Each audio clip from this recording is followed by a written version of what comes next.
I don't know why I just started stream there. Like, I don't know. Whatever. Anyway. Alright, guys. VLM, we're back. New live stream. Judgment, and Survivor happens. Bit of a later start than I wanted. And I'll be honest, I don't think we're going to finish Judgment tonight, but fuck it. We'll play a bit. The idea was to finish it tonight, but, I'm tired. I'm fucking tired. Like, I don't think I've recovered from, like fucking 3 days in a row of staying up past 5 o'clock. But yeah, we're back with Judgment. Continue. This one, right? Obviously, we'll talk about Survivor. Hey, Justin. Yeah. So I was right. Survivor-wise, not exactly right on exactly how I thought it was going to happen. Where, again, I was hoping that Erica... Well, I'm hoping as in, like, because I'm thinking Erica's going to win. I was hoping Erica was going to play a bigger role in what actually happened. Where, like, she played a role, but, like, obviously it was very much Ricard's move. More than anyone's. And, I do think it is, yeah, I mean, at this point, like, it's between Erica and Ricard for who's winning. Like, I still think Erica is the more likely winner to me, but I could definitely see an argument for Ricard. But there's definitely... I think there's more major holes in Ricard's edit, though. Oh, fuck. Did I like the episode? Yeah, I mean, it was a great episode. I think it's a bit, like... It was a great episode. I do feel like there's probably a bit too much of the emotional stuff for it to be like my favorite episode ever.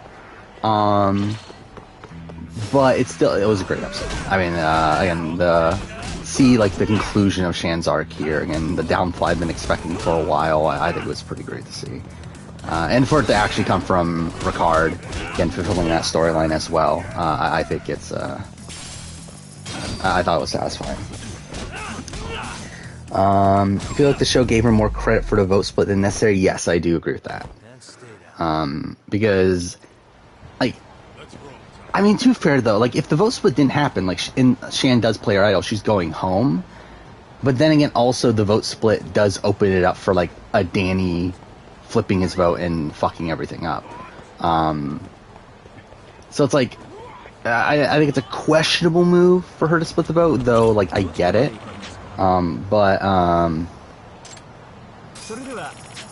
Yeah, definitely, they definitely did give her credit for it, though, which was interesting. At this point, you think it's Deshawn or Ricard? I think it's Ricard or Erica. I think this episode, I think Deshawn's dead. I think Deshawn's at the point now where I don't think Deshawn wins a jury vote, either. Welcome. I've been waiting for you. Like, I think by the way that Tiffany talked about Deshawn in the exit interview, and then now Shan seems to be upset. Yes. Deshawn, and I think Shan is the type of person that would vote bitterly. Like, I do think she is, I do think, like, Deshawn probably has a tougher road winning the game, even real game-wise, at this point. But even then, like, his edit is also flawed to the point where I don't think he's winning.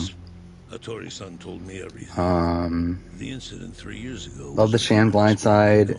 How you said it was telegraphed the whole episode. I don't even think in hindsight. Like, I thought it was telegraphed the whole time, like, just inherently. Like, I never had any doubt Shan was going home this episode, especially at the point, like, the first moment Ricard mentions that we never had a final two. I was like, okay, she's done. Like, it's 100% she's done. Before that, I was still thinking, okay, it's Shan or Erica, and, like, if Erica goes home, then I guess Shan probably has, a straightforward path to the win. But it's like, once that one, like, note came up, it's like, I was like, she's done. It's over.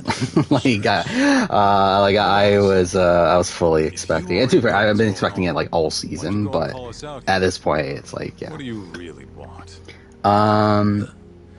Where I think this season will land in my rankings, probably upper middle tier. I mean, there's a lot of things I don't like, in terms of what production has been doing, in terms of, like, the format and twists and stuff. I think that's harming things. I also think the editing is a bit off.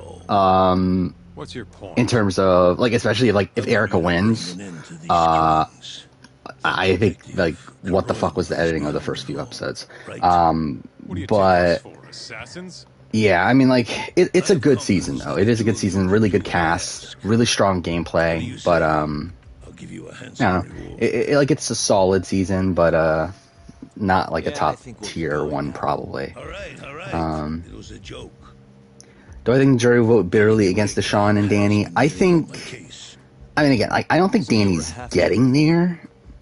The real reason But the two of you here. I get the sense that Deshaun just outright is not as well respected as what the show is portraying.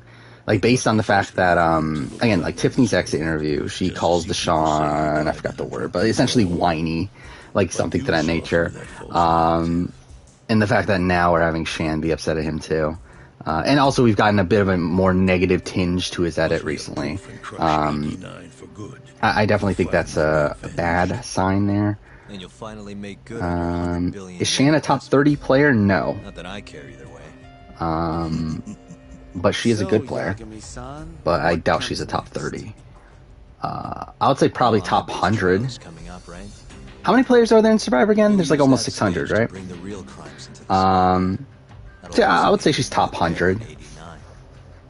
I feel like, Okubo will be in the clear too. yeah, 608. I feel like top 30 is very tough to say about Shan, someone who's in 8th boot. You're not wrong. Or not 8th place. Well then, On a season where I feel like a lot of her downfall is her own fault. I'm gonna keep going after Kuroiwa. Stay on his tail till I get a solid. Yeah, Do or Dice is terrible. And I'm hoping we're just, like, not gonna see it matter. Because there's still the chance. Like, and like I've been saying for like last couple weeks, I think if anyone's going home, it's Danny from it. But Danny got content this episode, a decent amount of content. It's good. I was expecting the person to go home from Do or Die would be like really invisible up until that point, like for the last like few episodes until that point. And yeah, I mean, I don't know, maybe just no one goes home from it. That'll be the ideal, obviously. But who knows? No Life is Strange? No, we're done. Well, we're kind of done with Life is Strange for a while. Again, that's why I did stream last night, is to get all the runs I want to do out of the way. I'm considering doing the DLC, though, which I think I'll do that. Like, I think what I was thinking is that if we finish Judgment tonight, which we're not going to, I don't think at this point, I'm too tired, probably. I think we will move on to... we'll do a casual playthrough of the DLC of Life is Strange True Colors and kind of route it through that, and then maybe do a speedrun immediately afterwards. Maybe that, like, I think that'll be a stream at some point. But yeah, right now, no Life is Strange for tonight. Let's see, what else do we got? Yeah, it has been a fun post-merge outside of the merge episode, quote-unquote merge episode. Which, by the way, that's where I'm at in my writing of the review right now. Did not get as much as I wanted to get done today in the review. Really, I did not realize this until now. My episode 5 review, or my episode 5 part of the review is ridiculously long. Like, it's like, what is that? That's like 2 pages long for episode 5, which I consider probably the worst episode of the season. Maybe episode 6, but it's like, yeah, really weird that, yeah, that I'm looking at now, that episode 5 ended up being the second longest episode recap. Yeah. Mind you, there's a lot of advantage stuff that happens in that episode that I had to talk about, but still, I did not realize that until now. But yeah, I just started the merge. I did rewatch some things, some 41 stuff too. How long is the review so far? Well, I don't know how long. Like, I haven't recorded any of it, but like script-wise, it's well, I can't really, because like the document I have my script on also has all my notes from this point forward on it. Like, essentially what I do is I copy over all my notes into a Word document, and then I literally just run through the season and then like delete the notes that I've already run through as I move along. So it's like, essentially, this is like the script up until the actual merge twist, and then the remainder are notes from that point forward. But that is already 12,000 words long, which, again, like there's only 5 or 4.5 episodes left to talk about, more than 4.5. That's not including the final 3 episodes that are coming up. So it's going to be long. Like, I think this is going to be my longest script ever. I forgot, what was so Big Brother 23 up until this point is my longest script at 15,600. So I'm pretty confident this is going to be my longest script ever, but we'll have to see. I'm considering Sydney the merge, but fuck that. I'm not, like, fuck the entire, like, thing of not saying it's a merge. I'm all out of gas for tonight. Okay, I'm going to scroll back in chat to make sure I didn't miss anything too notable. How can Danny get last in challenge? He got last in this challenge, didn't he? Or was Liana out first? Either way, like, he was very early in this challenge. I don't know what the next challenge is. I didn't pay attention, but would not be surprising if Danny gets out early. To be honest, Danny has not been that good at immunity challenges. I don't think it's outside of the realm possibility for Danny to come in last. Is there going to be any more double boots? I don't think so. Because we only have 3 more episodes. Well, I mean, like, unless do or die, like, what are they going to do with do or die? I really don't get what they're going to do here. Like, if someone actually goes home from do or die, are we going to also have a vote immediately afterwards? Like, that'd be kind of weird. But, like, we're at Final 7, so if one person goes home next episode, Final 6, then Final 5, and that means, like, coming into the finale at Final 5, which makes sense. I'm going the wrong way. Like, it would be weird if we have a double elimination. Like, why would they purposely start the finale at 4? Like, I feel like every time that they have started the finale at 4, it's been by accident, or it was Survivor China, which... I mean, without a Final 2, obviously, we're talking about, which we know, like, there's not going to be a Final 2. Yeah, it's like, why would they purposely do that? I don't think they would purposely do it at this point. Kind of hope they don't rehide the idol. I suspect that they won't. I think at the point that we're at now, at the Final 7, yeah, I'm not expecting more idols in the game. Maybe there'll be, like, some sort of other advantage, but, like, I'm not expecting, like, a outright idol, because that'll just feel weird for them to, like, have so much, like, the Beware Vantage stuff and the phrases and everything with the idol initially, and then just to, like, have the second idol be a random one that you just find. I just feel like that'll be kind of bizarre, so I'm hoping that there's just no more idols that get added in. Why'd Survivor stop having Final 2? It's because they don't want the... but essentially Final 2 opens up the possibility... Like, it makes it more likely you're going to have an unsatisfying winner.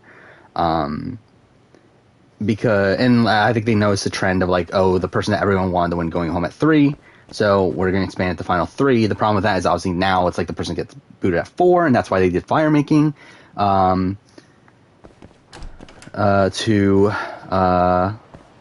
stop that also, which at that point, to be honest, like, I mean, as much as, like, forced fire making, like, sucks, like, I do think forced fire making is actually more effective in getting what they want than just expanding the Final Tribal Council. Because, like, obviously, like, forced fire making now makes it so whoever gets to that point wins a challenge. And also, there's no round where you can't have an idol. So obviously, like, we saw Ben win out that way. Yeah, it's like there's a lot of, like, factors. I think it is a more effective way in getting what they want. It's just that, like, that's not what I want. But whatever. Janet could have gotten the Final 4, but even then, like, I don't think Janet was, like, even then, like, I think Janet goes home at 4 anyway. Like, it doesn't really, like, to me, it didn't really matter, with that. Or, like, I don't think Janet was ever getting to the end. Like, Tommy was never taking Janet to the end. And also, like, Janet does even make... Actually, wait, yeah, fuck all this, actually. Now I think about it. I think Spilo doesn't get ejected. Like, Janet's not even getting to 4 anyway. Like, Janet would be, like, 5th place at best.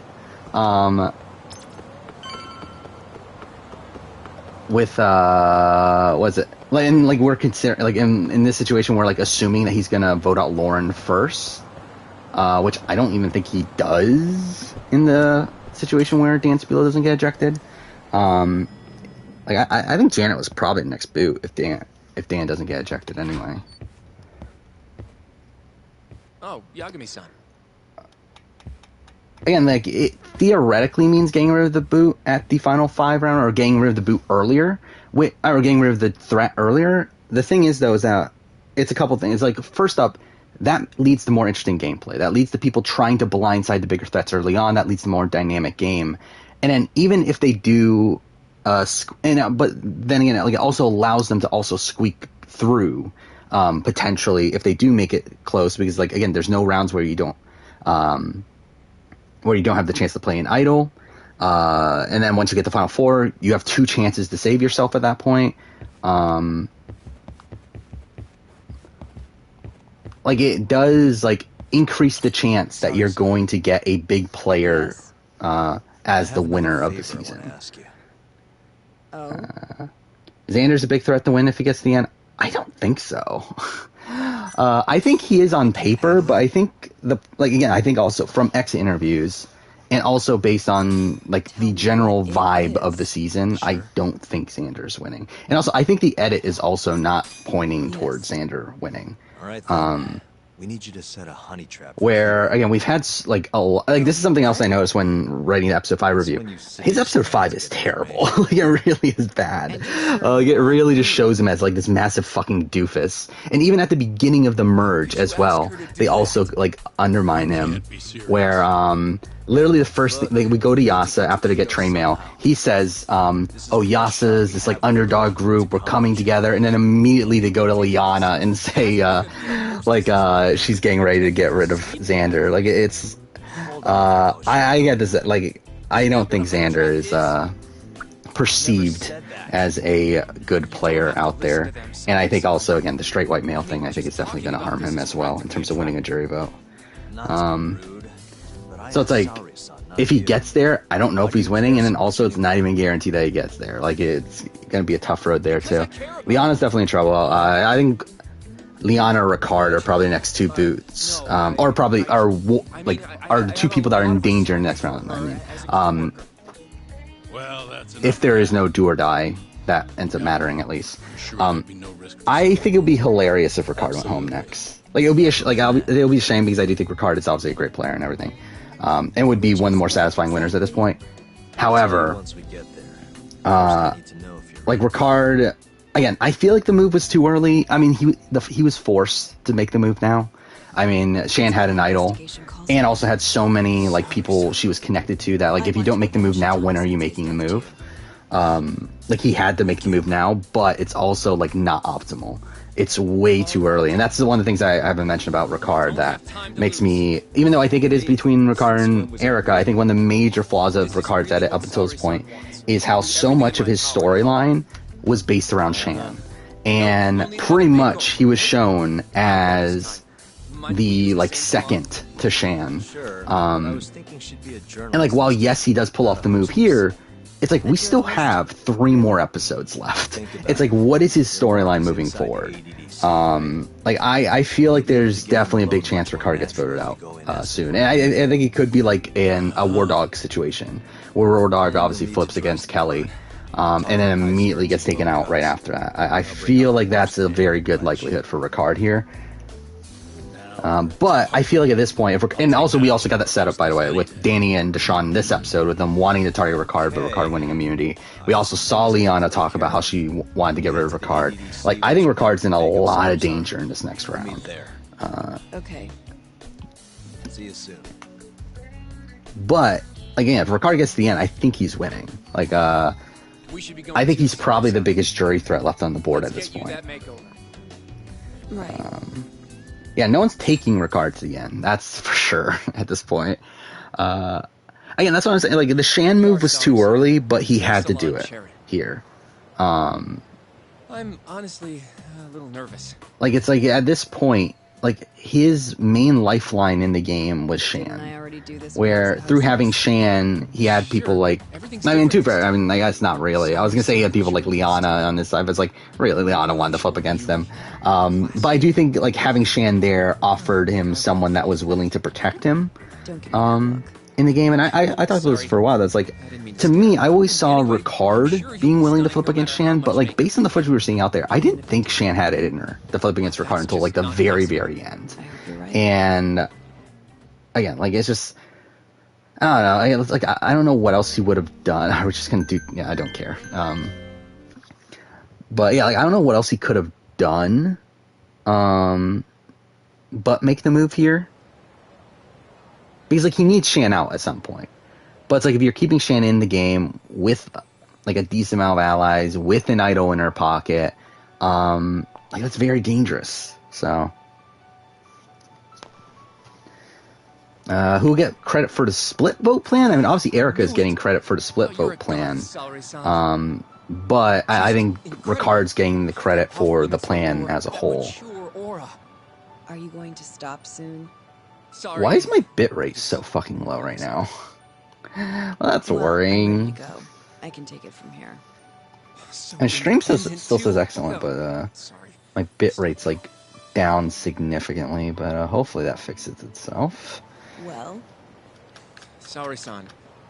I mean, the thing about Deshaun is Don't that push I think yourself. Deshaun got a bad look in If this things get episode. dangerous, just Like Deshaun was shown as like wanting to flip against Shan early on, someone said I'll be safe. but it's like by the time the move actually happens, Ricard Yeah, essentially your life tricks might not be in Deshaun danger, into but making the Keto move. tries to- Like he essentially lies the Deshaun to make If her that's what needs to make to him happen, make the move, that's what and will I happen. don't think that's for his luck.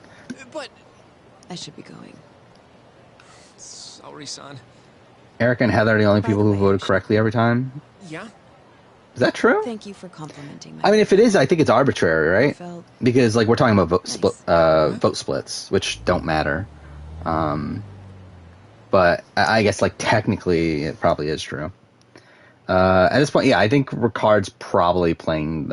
Like, it's like, is he? Like, I think he probably is, in the sense that like if Ricard gets to the end, he should win handily. But I think he is lacking threat management right now, to where Take this with you. It's a hidden camera. like I don't think he Alright. gets there. I think it's gonna be tough for him to get there, I should say. See, this is the lens. Like I think if we're looking at everything on Sense my paper, it's filament probably Here. Where'd this it's earpiece probably to? again it's probably still Danny I'll give you some that's conversation technically playing the best game out there. This time But you'll need to be just the seductive edit's with the not words you say, telling us not just that your though. lips. So, I think it's probably You're going to give me tips, Yaga-san? Danny, then like I Ricard and Deshaun are kind of tied, wait, really? and then Knowing how to woo a man isn't exactly my specialty. who's left? Liana. I just realized. Yeah, I think next is Xander, but I just realized that means all the men are at the top. But whatever. Yeah, I think it's probably Xander, then There will be evidence. Liana, then Erica, then Your Heather. job will be done at that point. All we'll need to do after that is use the footage to lure him to Kamurocho.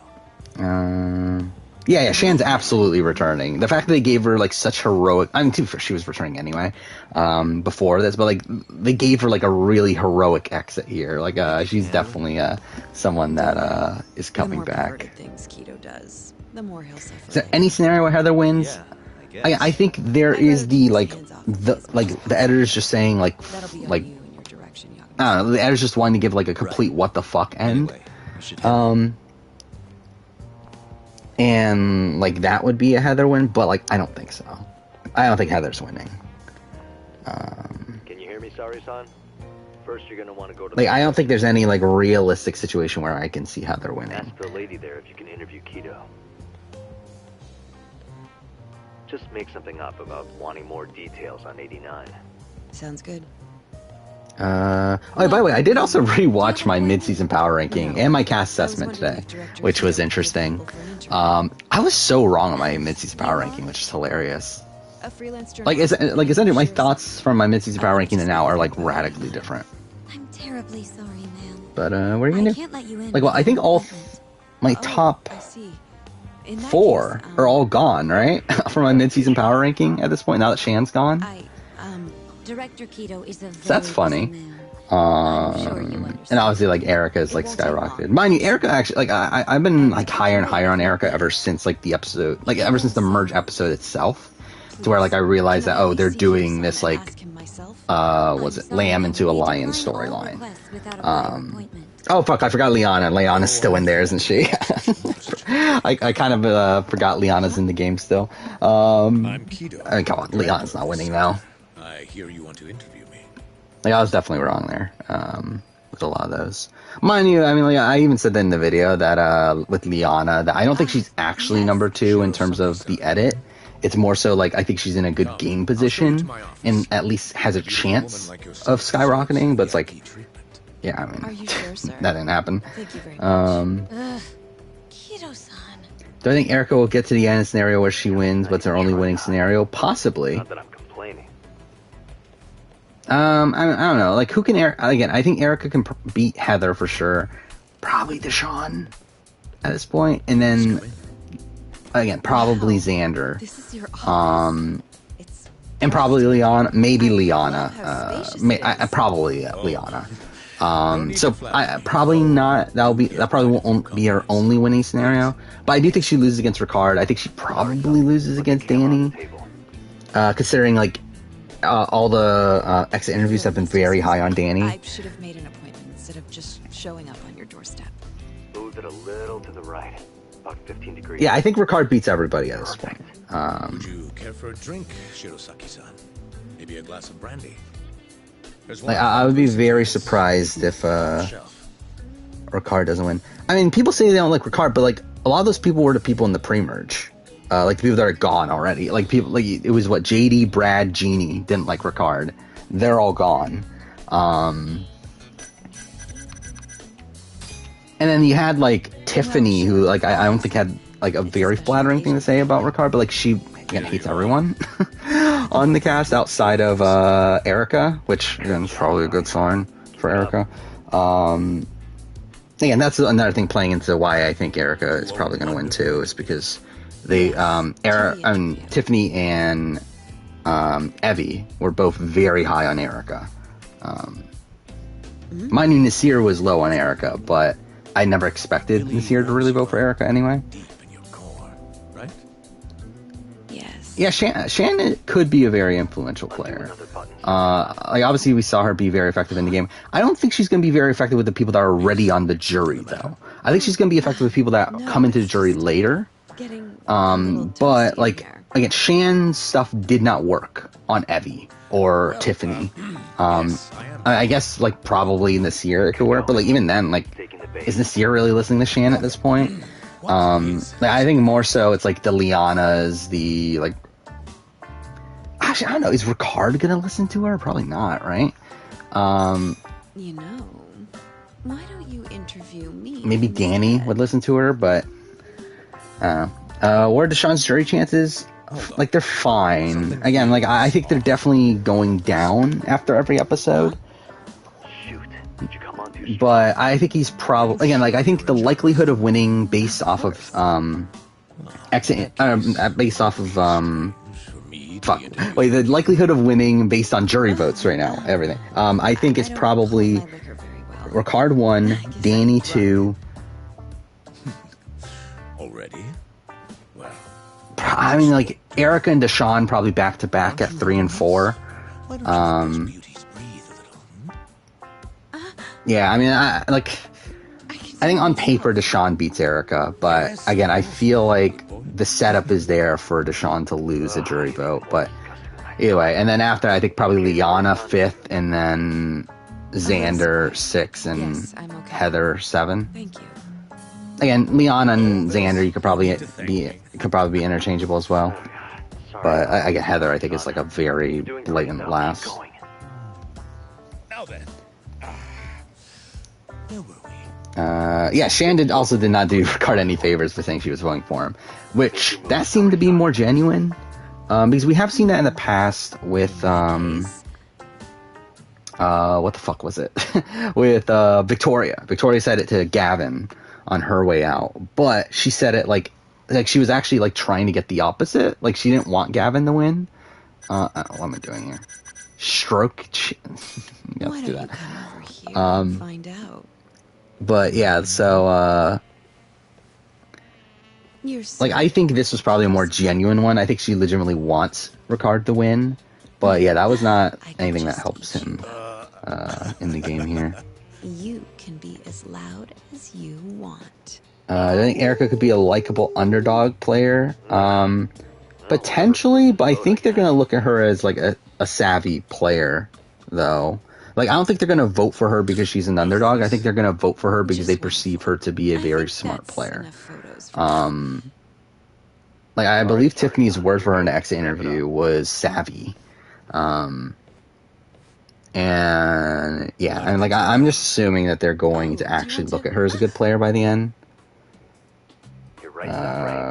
Rafe during a Wheel of Time Q&A said he doesn't really watch Survivor anymore and started opting for Australian Survivor. Well, I mean, he should be watching Survivor South Africa if he's going to pick any of those. Me a very happy man today. So I think Heather's locked for Final 3. I don't think she's locked, but I think it's very likely. Like I think there's definitely chances she goes home. Again, do or die, there's still a chance. I think probably just straight up voted out at like final 5, final 6 rounds. There's still a chance, but and also I guess fire making too. Like there's still a chance of that. So I'm like, I don't think Heather is a lock to make it to the end. But yeah, I mean like she's probably gonna get to the end and not get any votes. We'll see. Could Erica be lower on the power rankings than Nicole was? Probably not. Yeah, because Nicole was 8, right? Yeah, like I don't think I would put Erica. I mean, especially again, if Erica gets to the end and wins, I don't think I can say Erica is worse than Tiffany. And Tiffany, I think, is probably going to be around the 8 spot right now.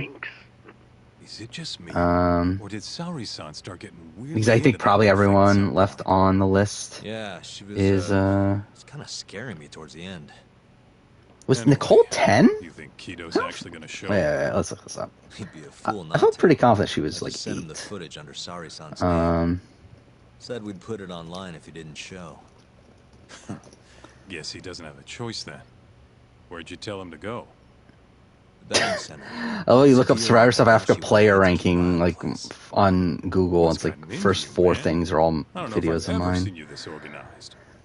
Because obviously everyone's doing Survivor South Africa rankings. Yeah, it was 8. That's what I thought. Come on.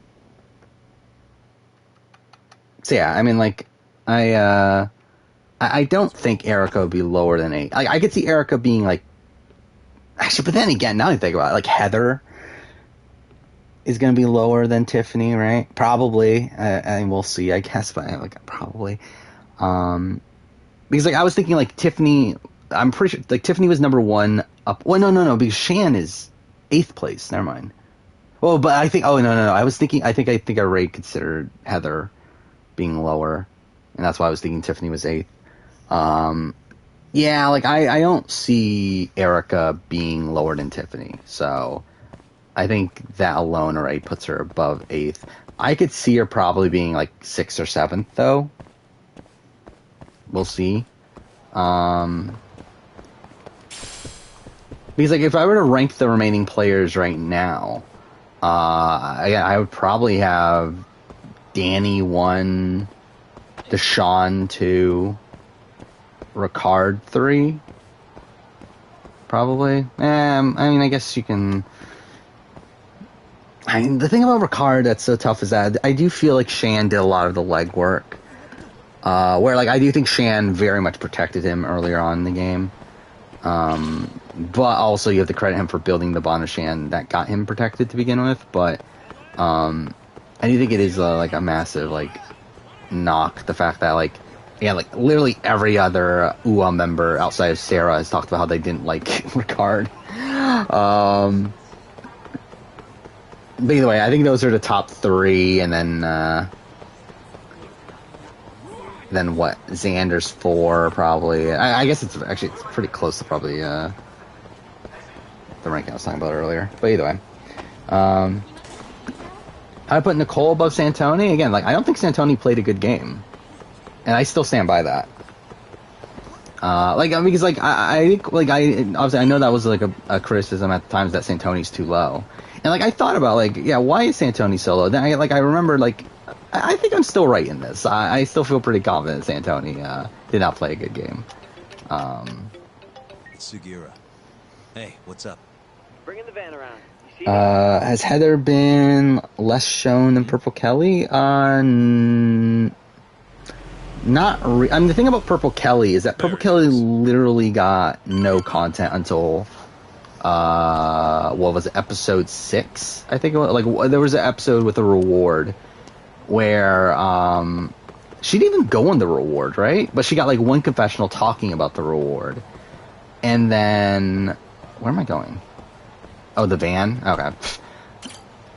And then the next time she was shown was the episode she went home. So, already inside. Yeah, I mean that's essentially what. Yeah, I think Santoni's essentially a Sugar style player, but didn't actually have control for a lot of it. We'll shove him in the van and drive him to Charles. What? Higashi's arcade? It's not like we had a lot of time to think the only about it. points where Santoni actually has any real control in the game is what the first swap, right? It's the first swap, the first couple votes, but even then, it's really only the second vote on that tribe. That's she actually does stuff to get the vote through. And then after that, it's she's on the bottom for initial tribe. She's on the bottom of her second swap tribe, to where if they go to another tribe, she's going home. At the merge, she's on the bottom of the orange tribe group. I forgot the tribe name already. And even when they were considering making moves, she was probably the least integral into the decision making on making those moves, where Nesu and Chappies were more so the power players there. I really don't think Santoni played that good of a game, and I also think Santoni doesn't has a tough time winning if she gets to the end. So yeah, I don't think Santoni played that good of a game. Behind all this. What will you do with that video? Purple Kelly literally did nothing, pretty much. I mean, she did align with the majority at the beginning, but No, we're after. yeah, I mean, didn't really do much. What are you going to do to me? We're just taking you for a little trip. No. No, I'm afraid you're not. For the longest time, you thought Purple Kelly was Kelly from Samoa. I mean, it wouldn't be the. And to be honest, Kelly from Samoa was also pretty invisible. Still got more content than Purple Kelly, but still not super notable. Do they have them all over the city or something? Which of the Nicaragua players is a better player? Nyanka. I think for sure. Where I don't think either of them are particularly likely to win a jury vote, but I think at least Nyanka's more active in the game and is more is gonna do more to actually get to the end.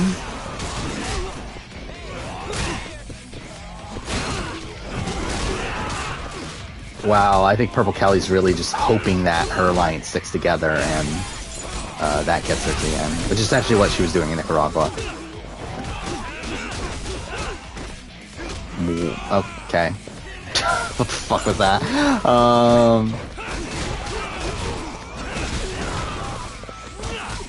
I don't think Nyanka... Again, people... Obviously, now the thing is, people talk... I think Nyanka, obviously, was underrated at the time, but I think it's at the point now where she's overrated. Where, people talk about how, Nyanka was a jury threat and everything. I don't think she was a jury threat at all. I don't think she was winning most scenarios. Against Purple Kelly and Sash, maybe, but even then, I think Sash probably pulls out the win. What's the most underrated season? I mean, again, it's tough to, that's why, I've never done a video where I do, underrated. Because, to me, the term underrated is arbitrary. Because, who are we saying is, rating these things? Look where all that but, seasons that I have higher than probably, the general perception, yeah, South Pacific. I mean, to be honest, even Redemption Island, I think is a better season than people give it credit for.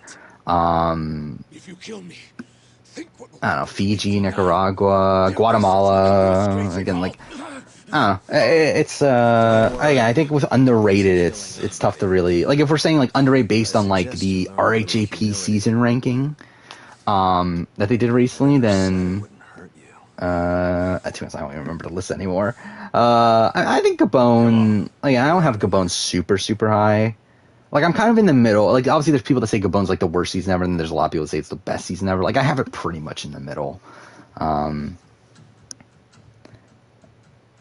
mean, a lot of people hate Samuel del Sur was not a well-liked season at the time. I've always liked Samuel del Sur, but it was definitely not a popular season. Where like a lot of people just didn't like the cast. Oh, yeah. Everyone's the same underneath all this bullshit. And really, I think Samuel del Sur is really saved by Natalie. And really the Jeremy blindside and then Natalie resurgence after that. You'll have your assassin hunt us down? I'll take extensive legal action against you. Huh. Who knows what'd happen if you did that? You quote Charlie almost every day? What quote from Charlie?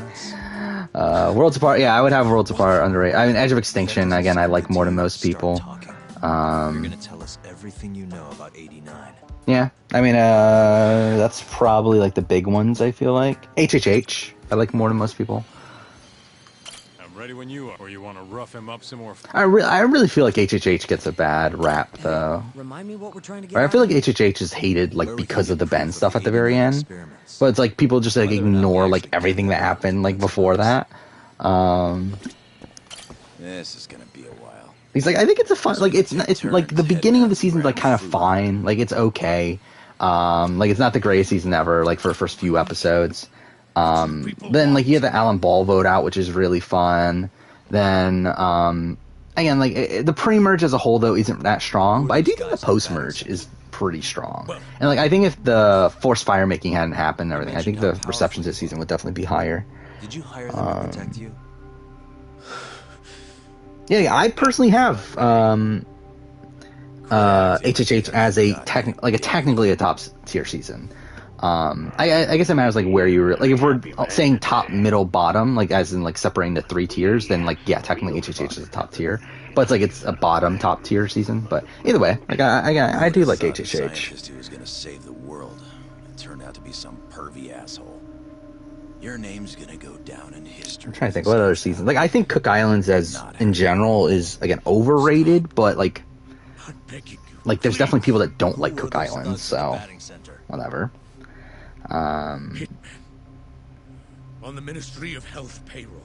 Ichinose's payroll. And like obviously, like if we're talking about overrated now, like Australian Outback's overrated, obviously. I think you mean yes, sir. Borneo to a degree, but again, I feel like there's also the sentiment that yeah, I mean like Cook Islands is just like a very like there's people that hate it, people that love it, so. If you don't, I mean, the thing is, like, I think it's overrated because of its cast, but it's also, like, the cast is the worst part of the season to me. It's like, the thing about Cook Islands is that it has, like, 7, like, great casting choices, but, like, over half the cast are, like, massive duds. Like, to me, it's like, you obviously have Yule, you have Ozzy, you have Penner, you have, Candace, like even Parvati wasn't that interesting on the season, but it's like again Parvati obviously comes back and becomes a lot more interesting. You have Nate, who I thought was fun, Cowboy. You liked Adam. I think that's certainly a choice. Guess you're about to become. I feel like Adam's like one of the like least liked people from that cast. But yeah, like a lot of the pre-merge boots are just like nothing. Like obviously you have Billy Garcia, but it's like again that's obviously just like a massive like joke at this point. Yeah, but like outside that, it's like again you have like the Christinas of the world, you have like Stephanie, you have like not Jenny, Rebecca. You have like some of these people like who the fuck are these people? you'd break the law over this. I still find it hilarious the entire Stephanie thing though. Of course not. That they use her saying that she really wished she had mashed potatoes as a way to pin the votes on her. But anyway. Oh, you have Cecilia. I didn't even talk about Cecilia. That's another like nobody. You better be ready by the time I come back. I'm a big fan of Ko Wrong. It's my top 10.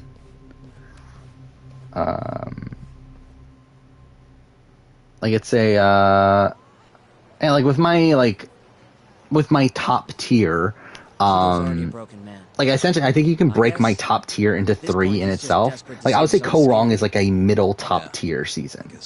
Like it's not the top of the top. Like it's not the Kageon, Heroes vs. Villains, Pro Islands, David vs. Goliath, one more, Micronesia. It's not in that contingent, but it's in with like the Philippines, the San Juan del Surge, the another season. There's another one, but either way, it's like in that contingent. Yeah, I think Cambodia as a whole is probably overrated. Like I've never liked Cambodia that much personally. Like it's cool, like conceptually. Like I really. Wait, am I supposed to talk to him? Okay. Yeah, I obviously Second Chance. Like the theme of that is really great. The fact that like voted in people, that's really great. It is a strong cast, but yeah, I don't feel like the storytelling of it is there for me. Yes. Who on Fiji? Actually, maybe that should be a video mixing Ko Wrong or not Ko Wrong, sorry, Cook Islands and Fiji cast. When did you And talk about like what would have been the best, because like I think Fiji like has a similar issue, but I do think Fiji's cast is probably more consistent though. Shono told me. I mean, then again, you do have like Rita and you have Erica and like some of those sort of people, but Even after all this time. I don't know, who would you put on? I mean, I guess you would put like I don't know, like to be honest, like with Cook Islands, like I feel like the archetypes that are bad on Cook Islands are a lot of the same archetypes that are bad on Fiji. At the moment, it's only effective on mice. So it's like I think it's tough to like really replace people there between those two casts. I'm afraid you're mistaken. What's this now? What is your favorite season? Interesting. Fantastic conference. Again, like I know why people like Cambodia. It's just that like for me, like again, he doesn't really tell a coherent narrative. Like it really is like a mess of a season, but like not necessarily in like an interesting way, because like it's still like Jeremy's winning. Like so it was like kind of like it was kind of like too blatant in that front, while also like not being that interesting in terms of like the story of how Jeremy won. And then obviously there's like so much focus on the strategy of the game that you don't get much character stuff throughout the season. How can you say that with such confidence, huh? Shinpei Okubo was actually innocent. What? Yeah. Innocent. Which likely returnees do I see from the season? Again, Shan's the biggest lock. I could definitely see Ricard. I could definitely see Xander. I could definitely see Evie. Deshaun, debatably. We'll have to see how his like run plays out, but I feel like Deshaun. That murder was JD, if it's relatively soon. But again, like we talked about this the other night, that's like his time's probably like it's probably going to be one of these situations where it's like All Stars needs to happen within the next couple of years for him to come back, and if it doesn't, then he's probably going to be forgotten about. I had to take this opportunity. The whole world is waiting for this cure. I don't know who else. Like I don't think Erica. I don't think Heather. He let out the most horrible I don't think Danny. Covered his mouth. Don't think Liana. Oh yeah, that's the thing. Yeah, are they gonna go for? I mean, obviously with the diversity mandate, like it makes it easier to cast like both Davey and Deshaun. But yeah, they are very similar archetype wise. I do feel like Davey is obviously a much more fun character. Actually, that's something else I remember now. Like I rewatched my cast assessment, and like I was like super high on Deshaun as a character. I forgot about that, and like I don't feel like we've like really lived up to that. Dr. Kido. I couldn't let the center get shut down. The AD9 project would have been. There's only one white woman on Fiji, so it's limited there. Yeah. This has been my entire to be fair, like I feel like if I were to pick two, because like if we're like keeping the tribe configurations of Cook Islands and trying to merge the cast, like I would keep Parvati and Candace over Jessica DeBen anyway. So it's like it wouldn't really matter. Oh no, wait, because we have Flicka. Yeah, actually, I'll probably have Jessica DeBen over Flicka. Probably. Yeah, I mean, I think that's the tough thing is that Davey. I think Davey is still like, if All Stars were to happen right now, Davey's still a lock. The problem is that I don't think another All Stars season's happening until 46. At that point, that's like 5 years. Like, that's a lot. Like, that's quite actually more than that, because like the extra year too. So it's like, yeah, I mean, like it's a pretty big gap. So I think that's going to be a trouble spot for him returning, but I still do think he is a likely returnee. I mean, I think most of David vs. Goliath would be fun to see back again. This is really going on for forever. Is that all Shono told you? There's got to be more. Yeah, like David vs. Goliath. I mean, you got like obviously Nick Ray came back, but like Nick's probably not the most interesting returnee.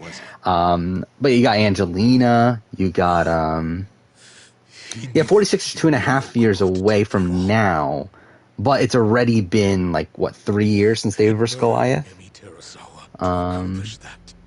You did know. Hey. Save it, Sugiura. We're not done yet. Actually, it has been. Yeah, it's been 2... Wait, has it been 2 years or 3 years? It's been... Yeah, it's been 3 years. Wow, IOI was 2 years ago. That's weird to think about, too. Huh. What happened next? I don't think... I think Dan's going to be forgotten about. Again, I think if All-Stars... I think if 40 had been straight up All-Stars, I think Dan would have been a likely returning at that point. I think at this point, Dan's going to be forgotten about. I think there's going to be more people to call over him. Again, I'm surprised Dan hasn't been on the challenge, though. I think that seems like a spot for him. Someone else who wanted to protect 89. Does Netflix change any returning prospects? Probably not. Especially because, like, I don't think Netflix... Like, the thing is, like, with Netflix... the seasons that have been on there are, as so far, are Micronesia, which really long time ago at this point. Heroes vs. Villains, which was already an All-Star season. Kagiyan, which again, like already, like a lot of returnees already from that season. And then you have David vs. Goliath, which like I think it was already a popular season from production anyway. Like I don't think anything really changes from those seasons at least. Like I don't know if like maybe they like pick like HHH next or something like that. Maybe that would change something. But like I think as of right now, I don't think anything has changed. Dan was apparently never called for a challenge again. I think that's a travesty. Not that I'm like a big Dan fan or anything, but I just feel like he fits the challenge. Like he is like the. I feel like he should have been on the challenge over being on Survivor. I guess technically he can't be on the challenge right away, but still, you get the point. Like he fits the challenge way more than he fits Survivor to me. The guy who founded the AD. I don't think a Devin return's likely. Place all the old ministry execs could retire to. Because like I think Devin's one of these people that like if he were to come back, it would have to be soon after his season. I think at this point he's forgotten about. I think Xander takes his spot already, and we still have seasons to go. And even then, I thought Jay was a more likely returnee than Devin. As well. And then the other thing is that I don't think production liked Devin that much. Like I think they were fine with him, but like I don't think he was like a production favorite. Like Jay was blatantly one back then. So like I just feel like Devin's definitely gonna be forgotten about. Then you also have to add in the fact that he's said that he doesn't really want to come back that much. To where like he talked about he would only come back if it was blood versus water, and he would like be able to give his mom a chance to play the game, which is like not happening. So I don't think Devin's coming back. Yeah, I did hear about challenge casting started, so that should be interesting for challenge 38. All that was left for us to do was complete 89. We realized something. If we entered, I think it was the opposite, right? I think Jay said that he would only go on the challenge if he was still able to go back on Survivor. the ADDC would be no more. And all our sacrifices would have been. Christy would have been a 0 vote. I don't think he would have. I don't think Christy would have been a 0 vote finalist, but I think she would have gotten. Yeah, she would have gotten 1. But yeah, I do think it would have been between Devin and Ryan, though. Go on. Because I do think Ben gets all the votes that would have been in contention for Devin and Ryan. He said we couldn't be afraid of failure if we really while the votes that Chrissy got were now we're going to Ben to begin with. Challenge episode good? I think I just pulled up the mic. Well, that's something. Alright, but yeah, was the challenge episode good? No, it was terrible. I actually forgot about it until just now that, yeah, it was terrible. Probably the worst episode of the season. This and the Bettina boot, both of them. So fucking boring. Nothing going on. Big T going home, very blatantly boring. Hey, it's me, Raccoon. Yeah, who do I think is winning right now? Again, I still think Erica. I think this episode helped Erica. I don't think it was as good of an episode for Erica as I was hoping it would be. But I still think Erica, but like Ricard definitely went up. But again, I feel like there's like with Ricard, it's like I don't know where he's going from this point, and I feel like it's more likely that Ricard is like one of the next couple boots. Especially now that he's being like perceived, like he's being talked about as a big threat. Like I think that's more likely for Ricard, but I think Ricard definitely is number 2 for me at this point, and then Deshawn's 3. But Deshawn's 3 by like a decent amount.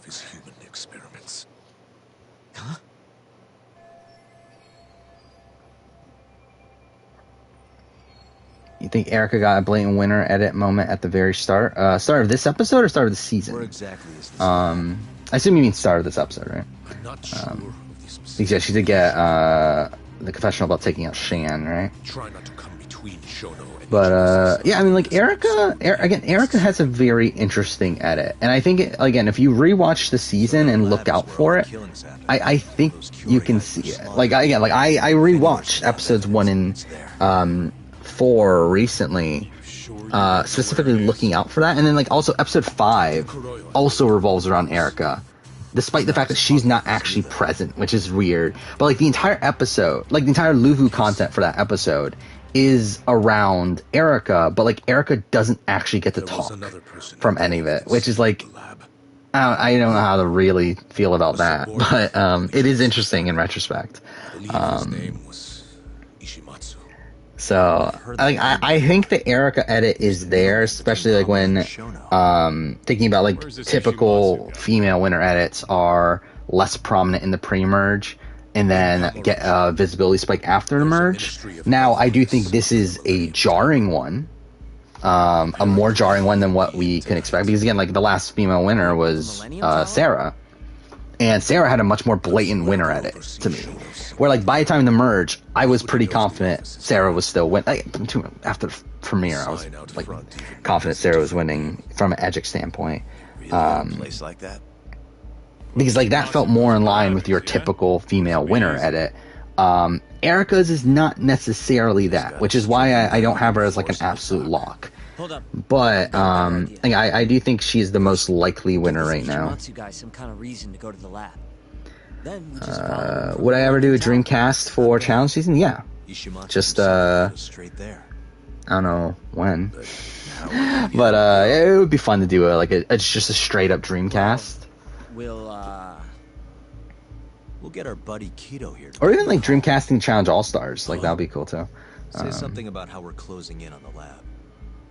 Tell him you need I feel about the again, like if Erica's the first Canadian winner, like it's just whatever. Like I don't care. You weren't confident about Sarah's win until like I was confident about Sarah's win from her first I think it was her first confessional, where she talks about being a last time she was a cop, this time she's a criminal. Like that alone already, and like considering like we saw like her relationship with Debbie and like stuff like that in the premiere, like that already made me think like Sarah is a top contender just from this premiere. And he always wears gloves. And then, like, even after that, we still get check-ins here and there with her, like, specifically around her relationship with Troyzan. I think, like, in episode 4, I think it is, somewhere around there. Yes.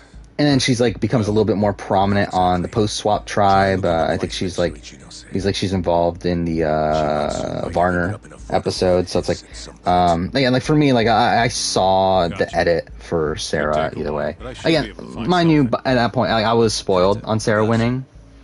So like maybe that played a factor into me reading into it. But it's like I also feel like legitimately the Sarah edit was there. You're good at that kind of stuff, right? Guess so, yeah. Better than the first Canadian.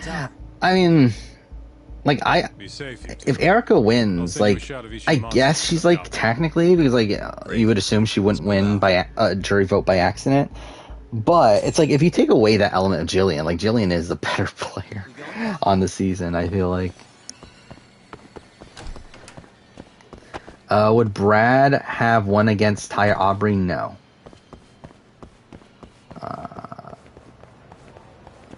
I don't think. Like, if that's the final three, I think Aubrey wins. Didn't mean to do that. But, to be honest, I haven't, like, fully run through the jury votes of that.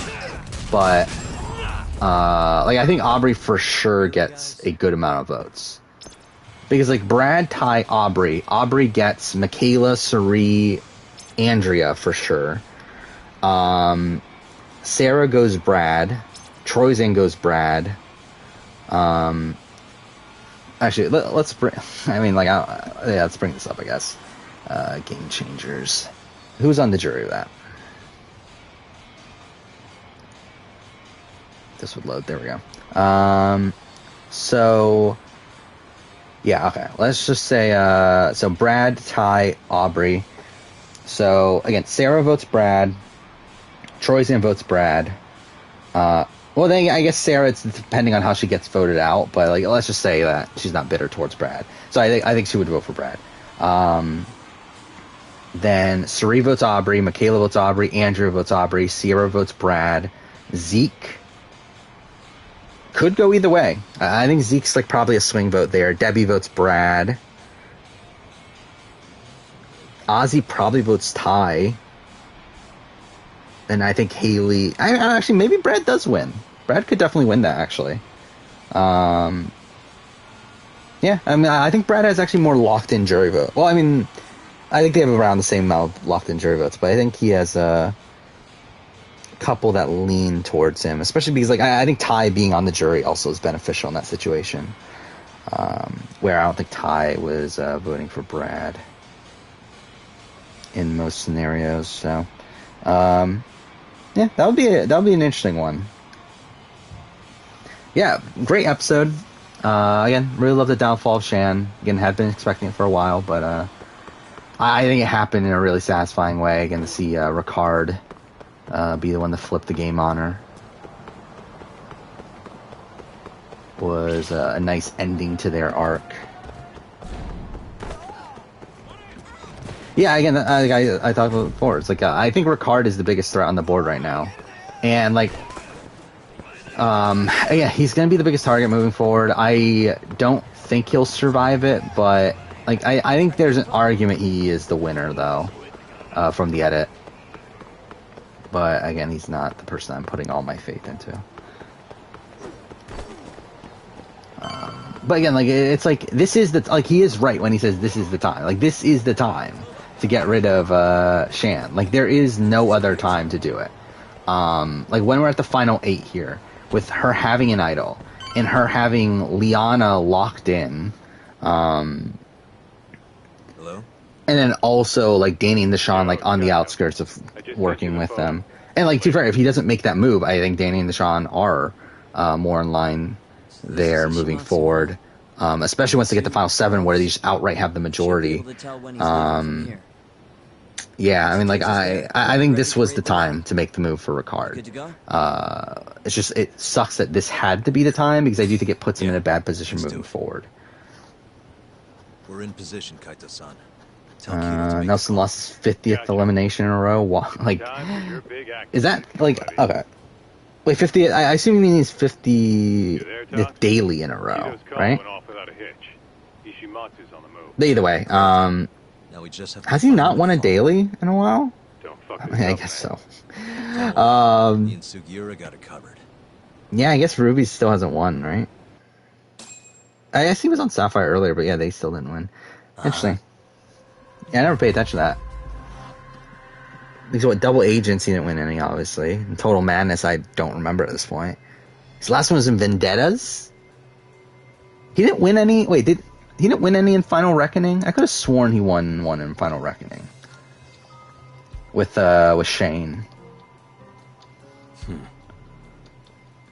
I wish Challenge had more easy charts to follow. Oh wow, he didn't win any. Interesting. I really thought they did. They won 2 eliminations, but didn't win any dailies.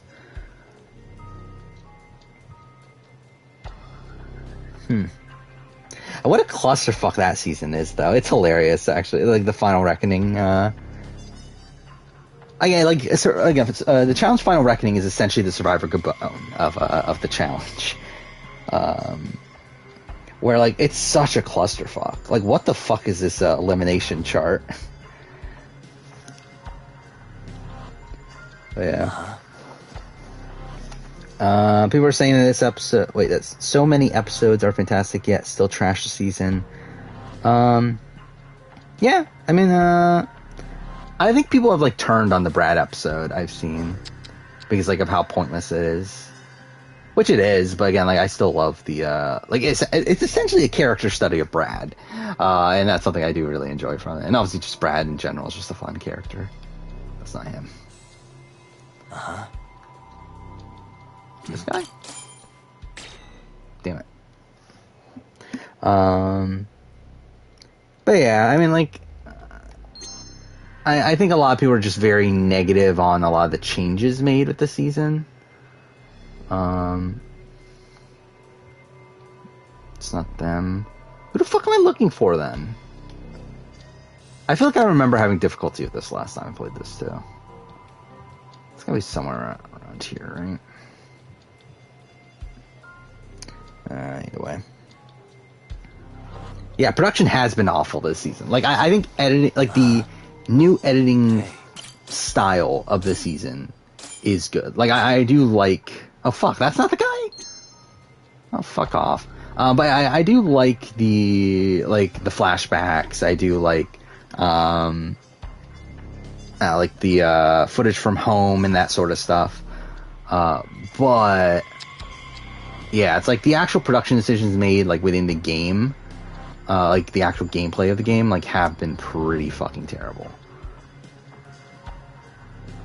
This guy? No. Where the fuck is the guy I'm looking for? It's not that guy. Whatever. Oh yeah, and yeah, we haven't even gotten to Do or Die yet, so yeah, that's gonna be pretty bad. I actually, yeah, you're probably right. Battle of the Seasons 2 is the Survivor Gabon of the challenge. But Final Reckoning is also very trainer. I mean, Final Reckoning is probably more like Edge of Extinction, I would say. But either way, it's a clusterfuck either way. Yeah, Final Reckoning's pure reality TV trashiness. Yeah, and that's something I miss from the challenge at this point. Like, and that's something that I do feel like that felt unique to me about the challenge, is like how trashy it used to be, and like with like Spies, Lies, and Allies and Double Agents, and even Total Madness still had that level of trashiness there. It's really like these last couple seasons that felt like really soulless to me, and I just really wish they went back. Yeah, because like I'm thinking about it now. It's like, yeah, you got like Total Madness had trashiness here and there. It was still probably like an in between season, but like again, you had War of the Worlds 2, which was a really trashy season. Probably War of the Worlds 1 wasn't as trashy, but it's still like a solid season as a whole. But it really like feels like now they're going all in on the like this is a sport sort of thing, and it's like it's just fucking boring.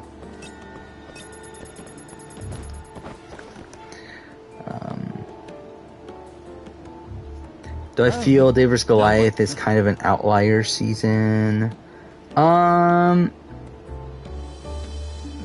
Maybe. Like, I mean, not kind of. Like, I mean, I think Dave vs. Goliath is like clearly the best season in recent history. It's not really close either. So I think because of that feels like an outlier, but it's also not really. Like, it fits within, like, HHH and Millennials vs. Gen X and, like, some of those other seasons around that time. So I don't think it's, like, really that massive an outlier in terms of, like, production and, like, choices production made. But I think it's an outlier in terms... Oh, fuck. Well, fuck this up. I think it's an outlier in terms of just the straight-up quality. Challenge was trash and still is. It just tries to hide it now. Yeah, I think that's probably a good way to say it, too.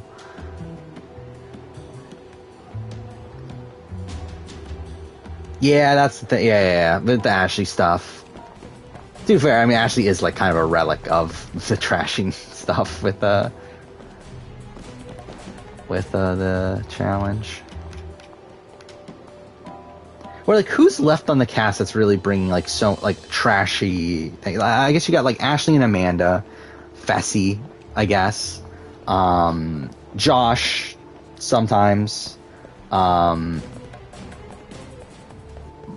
it's, like, most other people I feel like are just kind of, I guess, like, this Devin Tori thing that they're doing now is, like, kind of, like, bizarre.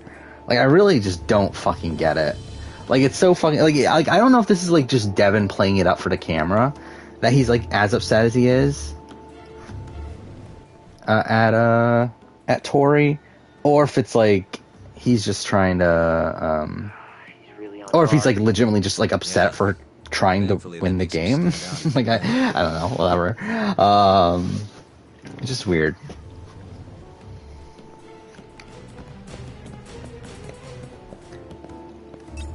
Oh, fuck off. No. I have no clue what you're trying to say. Like, if Erica wins, is this the first time that Survivor 2021 has won outside the US? What does that even mean? Do you feel McCrae's return chances are really hurt? Like, yeah. I mean, like, McCrae's not coming back at all at this point. I thought there was a sliver of a chance for 22, just because, like, he's someone that they refer to a lot. Like, he's usually, like, whenever they, like, make references to former players in, like, challenges, like, McCrae's a person that is there a lot. So, that's one of the reasons why I thought he would have had a chance, but he's just, at this point, like, I don't think he's coming back. And, yeah, I think BB15 plays a part in that, but I also think timing plays a major part in that, too. I think you meant non-American wins the US show. I mean, yeah, but it's only, like, the second opportunity for that to even happen. And also, like, either way. McCrae felt like a lock to return if you move the B15 stuff. I feel like he would have had a very good chance. And, like, McCrae and, like, Johnny Mac are kind of in the same mold to me. In, like, returnee potential. But, like, for, like, I don't get how, like, Johnny Mac was not called for All-Stars. Like, that's so weird to me. That they didn't bother calling Johnny Mac. Same thing with Donnie, too. It's like, how the fuck do you not call Donnie? Not that I'm, like, a massive Donnie fan, but, like, he was, like, he's literally the person that won America's Favorite with the most votes, right? Or, like, highest percentage of the vote or something like that. It's like, how the fuck are you not calling, Donnie? Does Johnny Mac want to come back? I think he said that he was willing to come back. I don't know if he's, like, dying to come back. But, like, I feel like if he were asked, he would say yes. Survivor's like pizza even when it's bad. At least it's better than watching BB. Not necessarily. Again, I would rather watch certain Big Brother seasons over certain Survivor seasons. But I get your sentiment.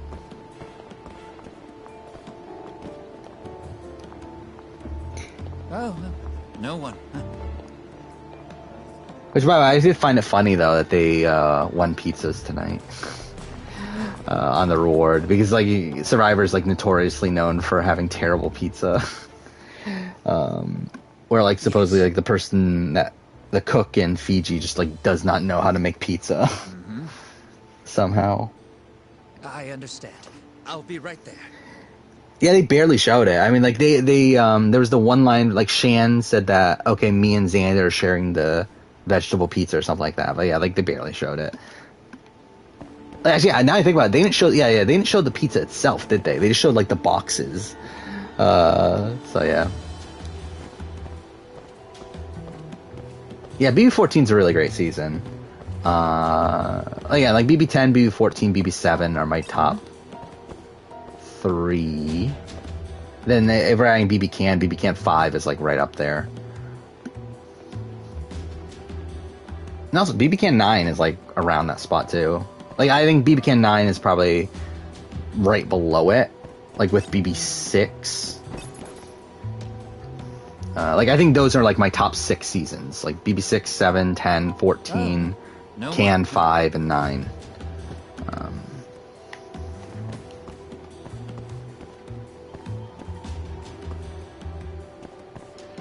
If Ricard hummed the Shantham after Shrival would have been a better episode. Yeah. Yeah, I did love the scene too of her humming the Shantham and of her humming it like right in front of everyone.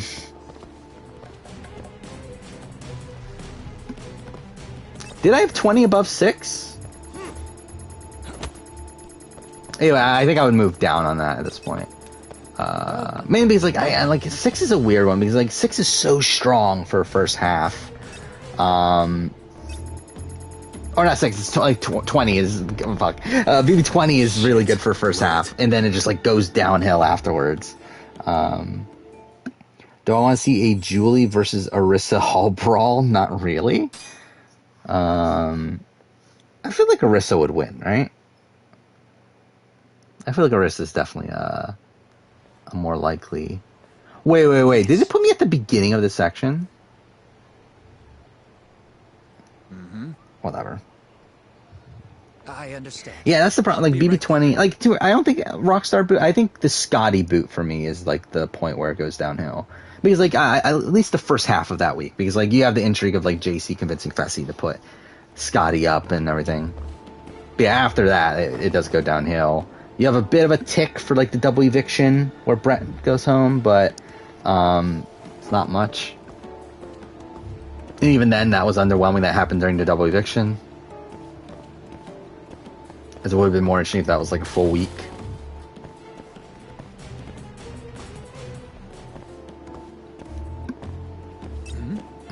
Again, like I don't think that changes much. Like Fessy taking a shot there, like I think it lessens obviously the stranglehold that Tyler would have had, but I still think Tyler would have been like I just think Fessy goes home the next week. Like it doesn't really change that much, realistically.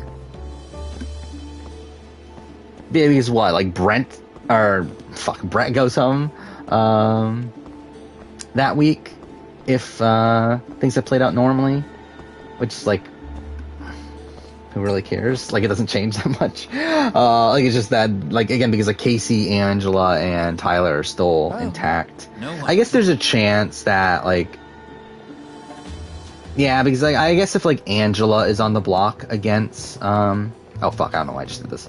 But if it's Angela on the block against Brett, then there's a chance that the votes flip against Angela. But what the fuck? How am I being detected?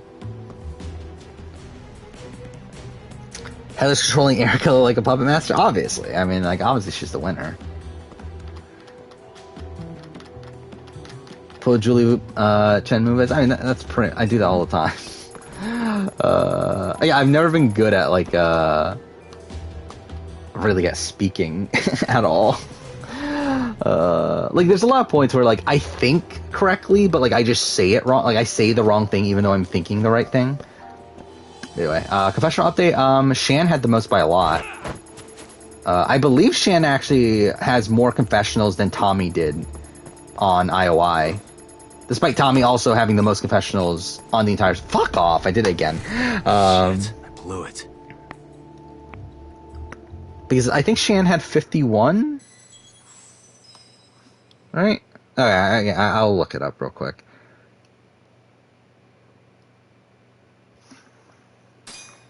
Yeah, I think Shan had 51 and Tommy had 50 on IOI, so that's something.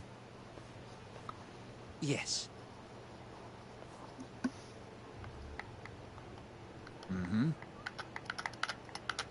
I understand. I'll be right there. Well, I don't know if there's a chart online. Like, I keep my own chart.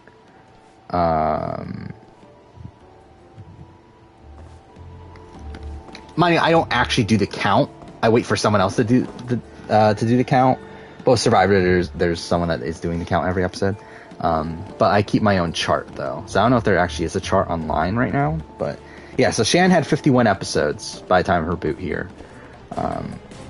51 confessionals by the time of her boot here. The Sean is out of the people left in the game, the Sean is at number 1 with 33. Xander's at 32. Fuck off. Liana's at 31. Ricard's at 24. Danny at 21. Erica at 17. And Heather at 6. Which I guess going back to the Purple Kelly thing, I'm pretty sure Purple Kelly ended the season with like 4 or something, right? If that. She ended with 5. Okay. But either way. So yeah, Heather's already gotten more confessionals than Purple Kelly. For what that's worth.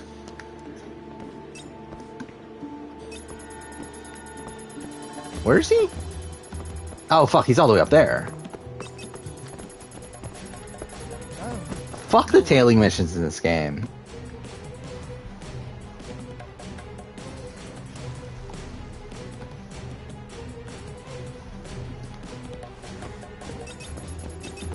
Did Chelsea only have 4? Oh yeah, Chelsea did only have 4. I'm about to fail this again because I'm a fucking idiot. I thought I could crouch there. I guess not. Fuck. Damn it. Yeah, I think Shan's the most likely to return from the season.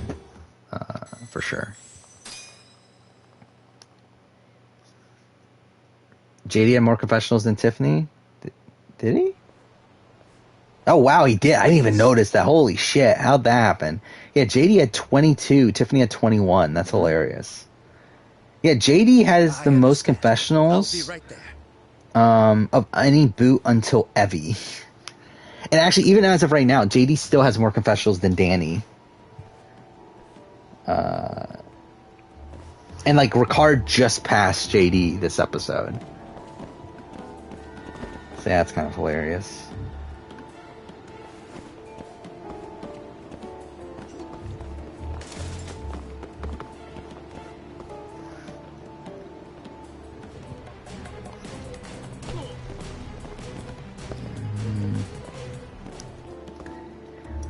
Leaf from Warworld had less than Purple Kelly.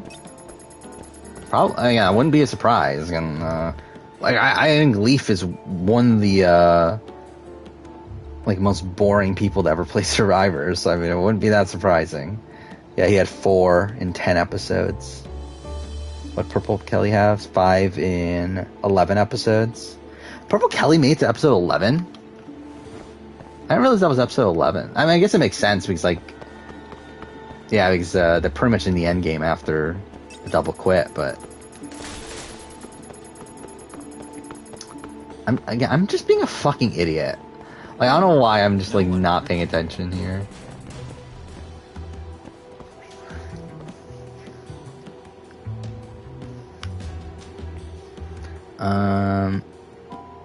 When the 5th boot has has over 3 times more confessionals than someone in the final 7. That's happened way more than you would like to think. It happens very often.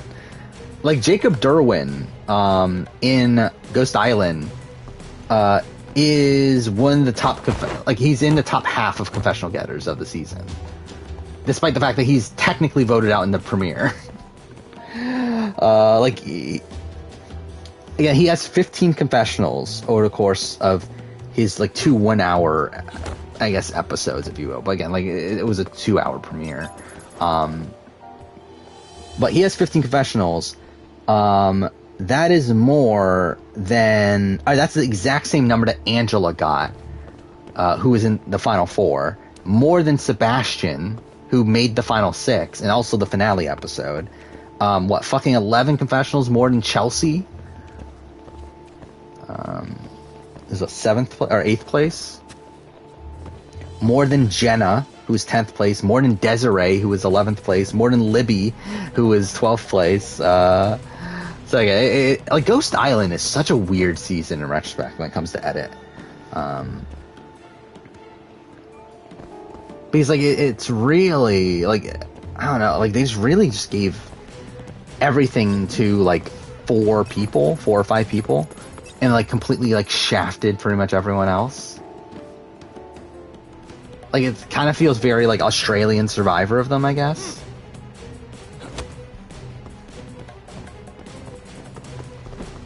Who am I looking? Oh, okay, that guy. Okay. So I think the double quit was the worst moment of the show from a gameplay perspective. Well, I mean, is it technically a gameplay thing? I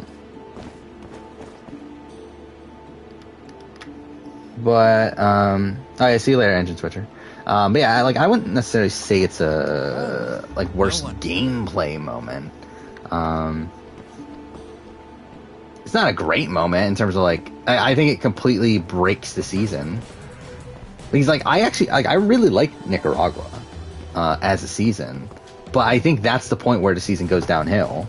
Where like after that, it's a season that like is like has a solid storyline within it, but then like everyone that had importance in the season up until the point is gone by the time the double quit. So because that you're left with like, I mean, like even I guess Jane to a degree, but like Jane gets voted out immediately after that too. So like it's kind of just a bizarre season where like a whole bunch of storylines don't really lead up to the end. Which, to be fair, I mean, like this season's also kind of weird with Shan, where like even though I was expecting Shan to get a downfall, I am surprised it was this early. Where the fuck is he? Is he here? Wait, this is where we started. Okay, well, wait, did he just go around the circle?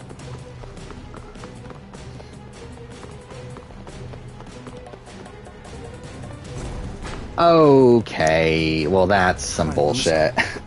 But essentially, like Nicaragua, it's like the main characters of Nicaragua for the first like 2/3 of the season are Marty, Nyanka, and Brenda, and all 3 of them go pretty much back to back to back. And with all of them gone, it's like, what the fuck is the story at this point? Yes. And then, like, with this season, it's like with Shan, like, being such a major character. And, like, clearly being, like, supposed to be the main character of the season. And, like, for her to go at the final 8, again, when we have, like, 3 more episodes left, it's a bit of a surprise. Because, again, like, I thought she was going to be, like, the boot, like right before the finale. Like that's what made sense to me, because like I did think she was going to be a major character, but I also felt like she needed the downfall that would have happened probably like right before the end.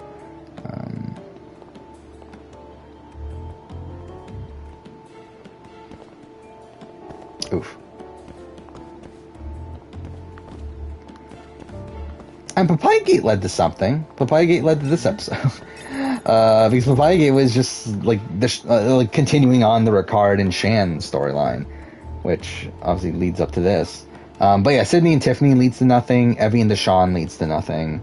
I mean, Evie and Deshawn like at least leads up to that one vote where like Evie thinks Deshawn's on her side. Mind you, could Deshawn get to the end and not get Evie's vote, and that's what that means?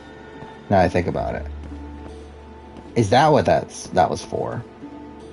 That's supposed to show like why Evie doesn't vote for Deshawn at the end. No one. But can I see your text? What do you mean? Like you're like you in chat? Yeah, I can see that. But anyway, yeah, like the Sydney Tiffany thing literally leads to nothing, and it is really weird. Like again, like it's like the more and more I'm looking back at the edit of the season with like all the Tiffany stuff, like it really makes me feel like they intentionally like put things in there to trick people with Tiffany, because like so much of her edit just makes no sense. Like I just don't get Tiffany's edit Like, I mean, I get it to a degree because, like, again, like the first juror is typically someone that is more prominent on the show, but it's like it doesn't, like, there's so many storylines that don't lead to anything.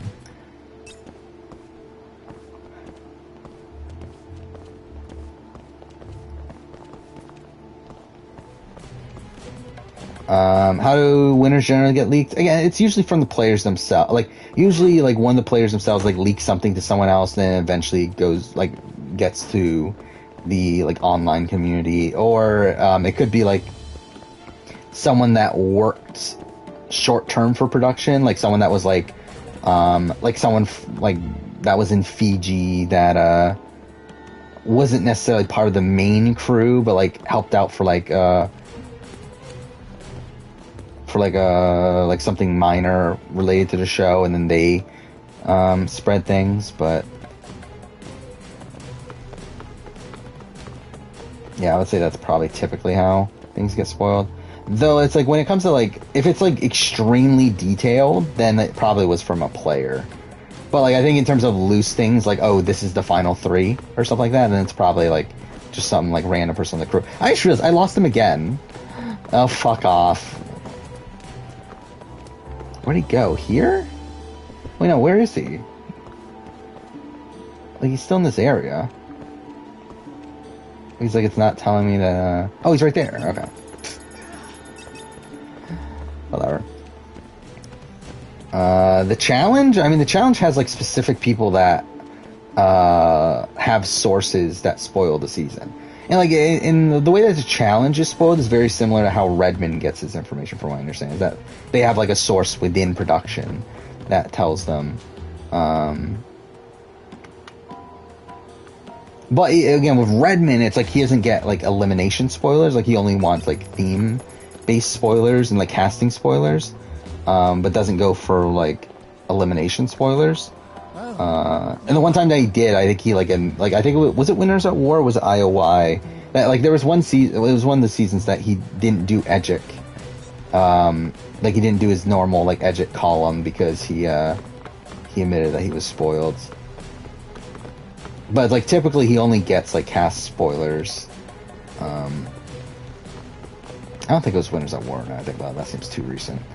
Where the fuck did he go? Wait, okay, I'm just being a fucking idiot. Where the fuck did he go?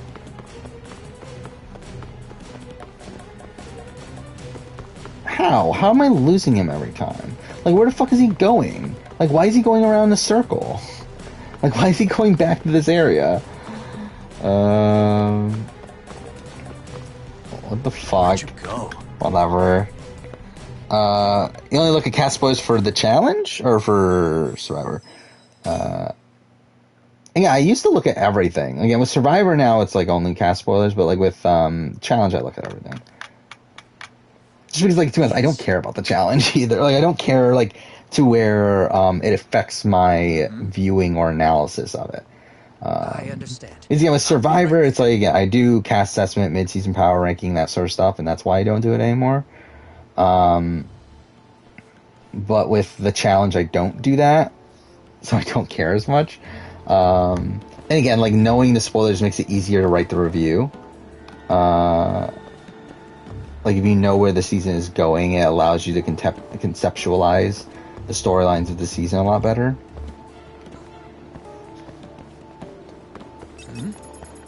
Fuck. Which is a part of the reason why I'm having such a tough time writing the 41 review. It's because I just don't know where the fuck the season's going. And to fair, I think I have a better sense now, but before this episode, I definitely would have had a lot of difficulty. Where, like, now I can fully go in and, like, okay, this is where Shan, like, this is, like, setting up Shan's downfall and everything, which, like, I assume was the case, but, like, I couldn't have been 100% sure until now. But I feel like that's going to be a thing that's, I talk about a decent amount. What are they going to do if the coin lands right for Do or Die? I assume they're just not going to have a elimination from Do or Die, and they're just going to go to a vote. Now, the question for me, and I'm an idiot, but the question for me is, like, are they going to do a vote anyway? Or is, like, if the person gets eliminated from Do or Die, are they just canceling the vote? That's fucking dumb. If I mean, either way, it's dumb, though. Like, either way, it's bad. But, excuse me? Like, fucking go to cover. Why didn't you go to cover? No one.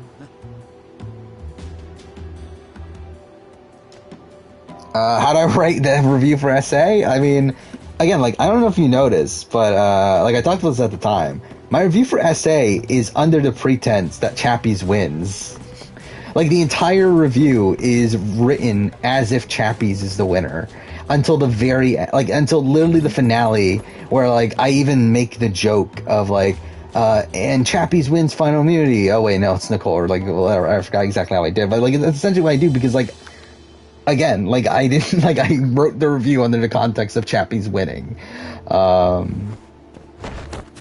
Like, right now, I'm gonna write the review under the context of Erica, possibly. Like, essentially, like, I'm probably gonna write, like, well, I am already started writing it, but, like, I've already set up the Tiffany, Evie, and Shan being, like, decoy winner edits, part of the script. I've brought up Erica and Ricard here and there, and I feel like that's what I'm going to continue on with this point forward, is, like, talking about them as major figures. But anyway, again, 41's a bit tough to write here. And like, with Australian Survivor, like, obviously it was obvious Haley was winning, so it's like, it was easy to write that. Again, was not as confident in George being the second place finisher, though, which was an interesting turn there. But still, that was a more easy thing to write. How Do or Die get leaked? It was Redmond. What is he doing? Is the thing glitched? I think it's glitched. How? How do you not detect it? Or wait, was that not the right guy? Wait. Oh, it wasn't even the right guy. Whatever. Fuck this game. I really just want to be done with this shit. Thing is, though, is that we're probably not finishing this tonight at this pace. So we'll probably finish it next time I play it. Which maybe Sunday, maybe next Wednesday. I don't know. I might save it for next Wednesday.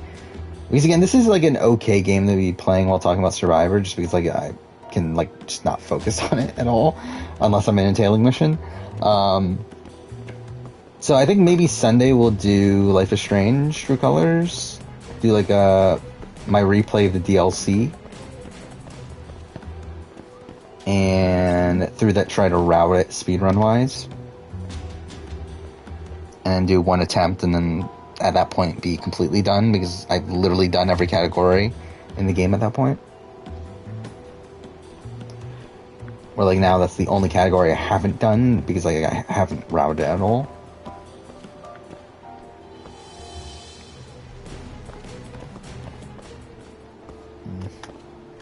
How's Shan placed in the player ranking? High, but probably not the top.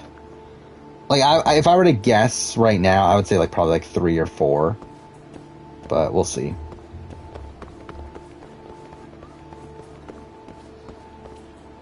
Okay, let's actually pay attention to where he's going this time, so I don't like lose him like I do every time. Okay, where's he going? Why the fuck's he going back up here? This is literally where we started, right? Why is he going around in a circle?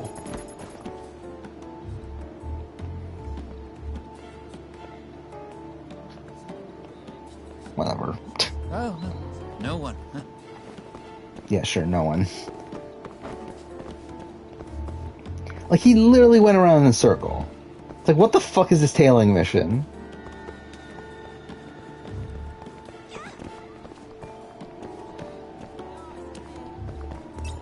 God damn it.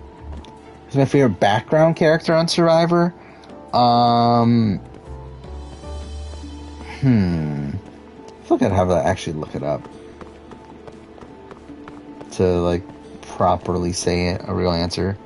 Like, we're talking about, like, people that aren't, like, main characters on a season, but are kind of, like, side characters, but, like, have fun stuff going on. Yeah, why did it just flicker there? That was weird.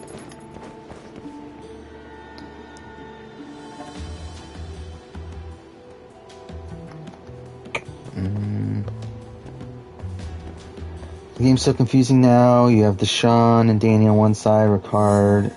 Okay, there we go. We finished the fucking thing. Yeah, I mean, there's a lot of duos at this point. I guess really there's two duos. You have Danny and Deshawn, you have Erica Heather. I think it's in their best interest to work together at this point. Probably work together to vote out Ricard. And then Erica and Heather. Well, actually, I don't know. Maybe they should get rid of Liana. Like, if you're Erica and Heather, I think you should probably get rid of Liana. That way you keep the two, like, you keep the Danny and Deshawn in there, who are a threat because they're a big duo, and then you also have Ricard in there as a big threat. And you also have Xander as someone that they have a relationship with that they could potentially work with down the road. So I think Liana would probably be the target, should be the target for them. For Danny and Deshawn, the target should be Ricard, though. And then try to pick up Liana and Xander immediately afterwards. Hey, do you think this counts as trespassing? I think Wu taking Tony is worse than Derek, or Cody taking Derek. Yes, and I think we literally just talked about this last night. But yeah, I mean, I think with Wu and Tony, it makes a lot less sense.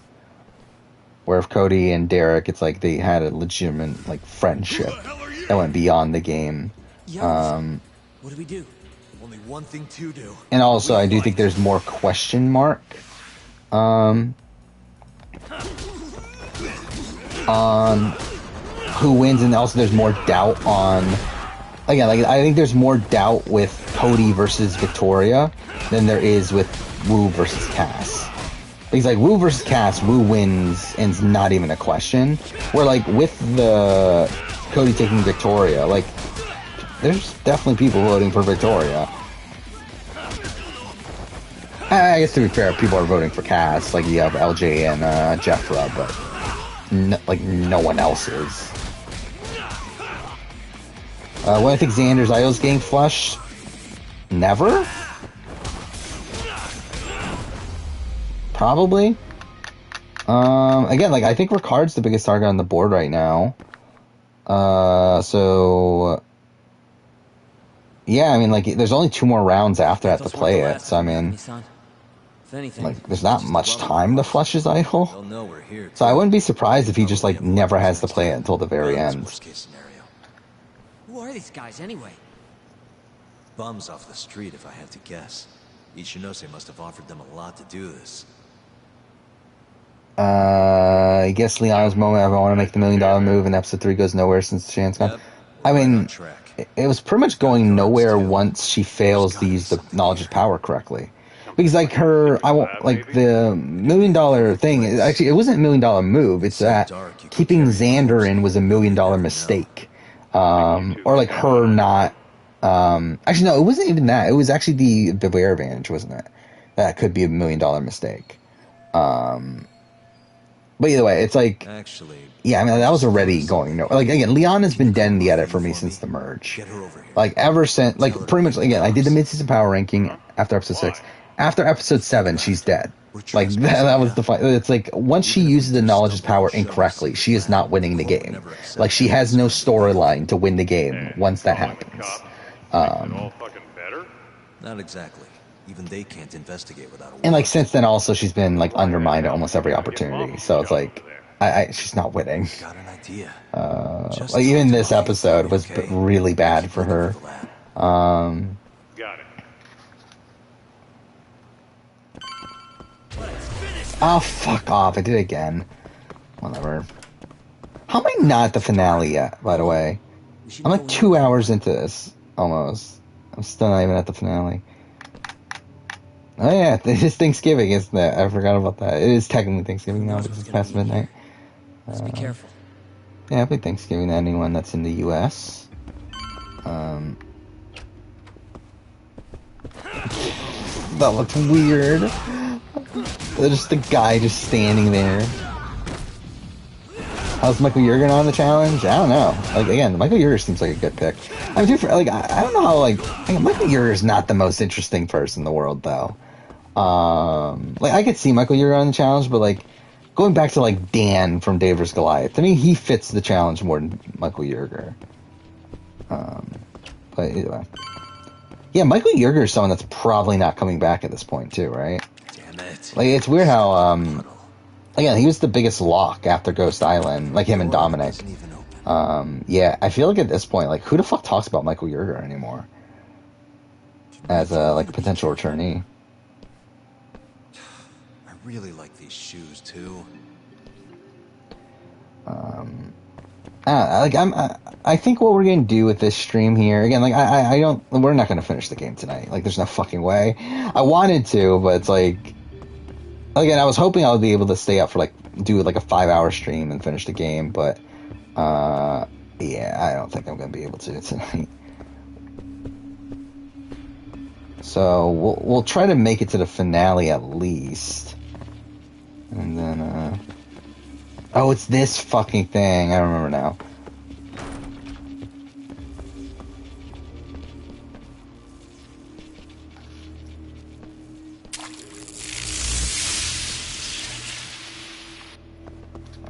But yeah, so, I guess we'll be playing this next week.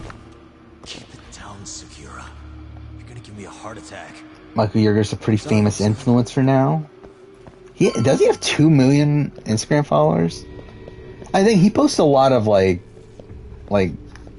model pictures, right? Like him and, like he's essentially a, like an Instagram model sort of thing. This isn't funny, man. Where are you?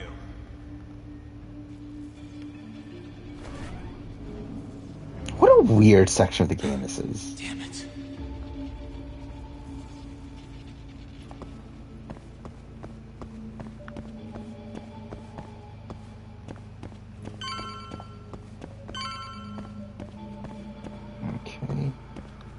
Yeah, I did play more Guardians of the Galaxy today for first time in like 5 days or something. So that's something. Almost there. Kind of almost at the end. Guys. Almost there.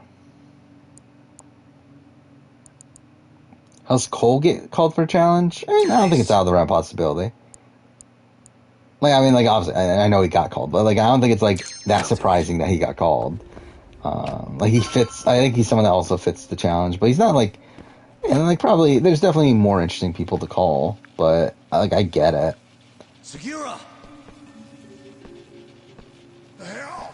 Can't you see I'm trying to have some fun here?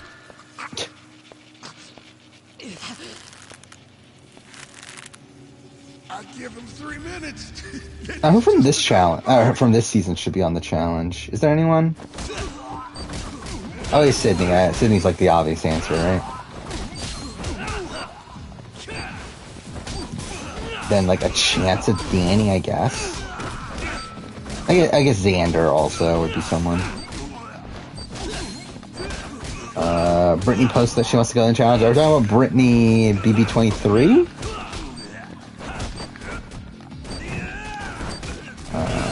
That would be weird. Like, I just can't imagine Brittany being on the challenge.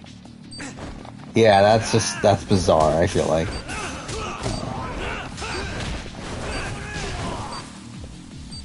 There we go. Is Cole still Jessica? I don't think they were together even, like by the time the, season aired. I'm pretty sure Jessica's married now, right? Like, married,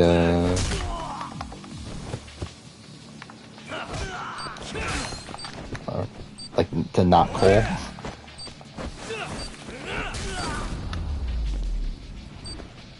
Lorna Kyle will be great on the challenge? Yeah, we talked about that in the past. Yura, are you okay? Yeah, somehow. Yeah, they really gave Shan a heroic exit here.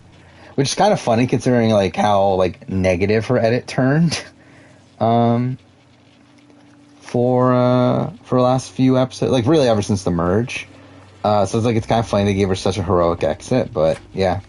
Definitely a different type of music for tonight's episode. I'm going the wrong way.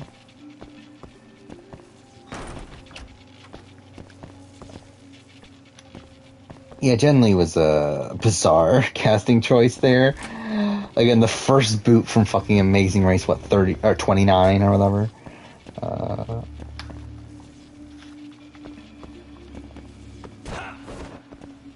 Okay.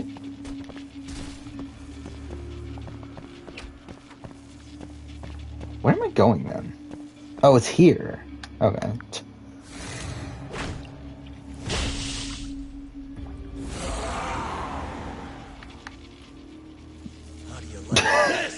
This is so dumb. Like, this is such a dumb part of the game. Now's my chance.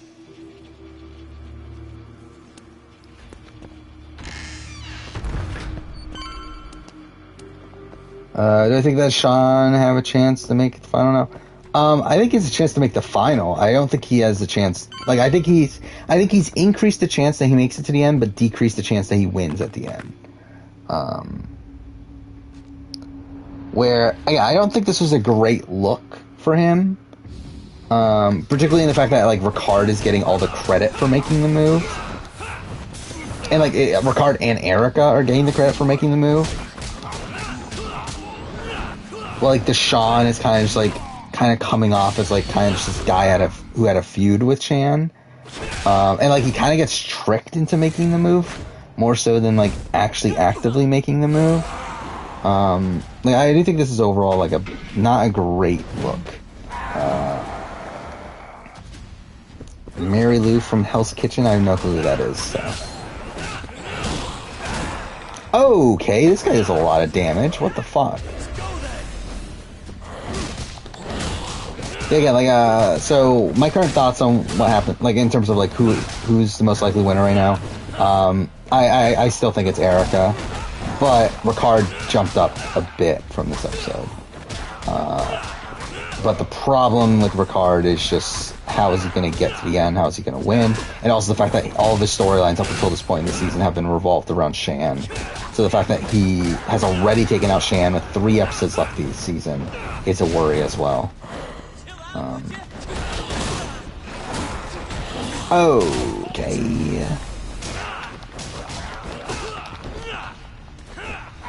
But then I have Deshawn at 3, though. But I do think there's a decently big gap between the other two. There we go. That went well.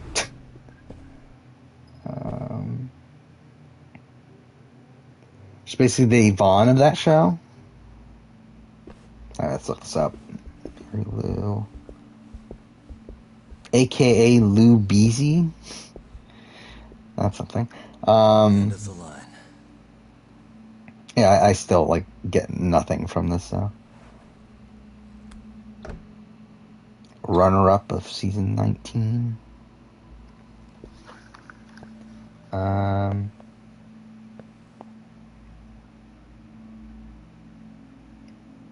watched the VIP review, which, by the way, I haven't mentioned that. Yeah, BBVIP review came out there. Performed better than I was expecting.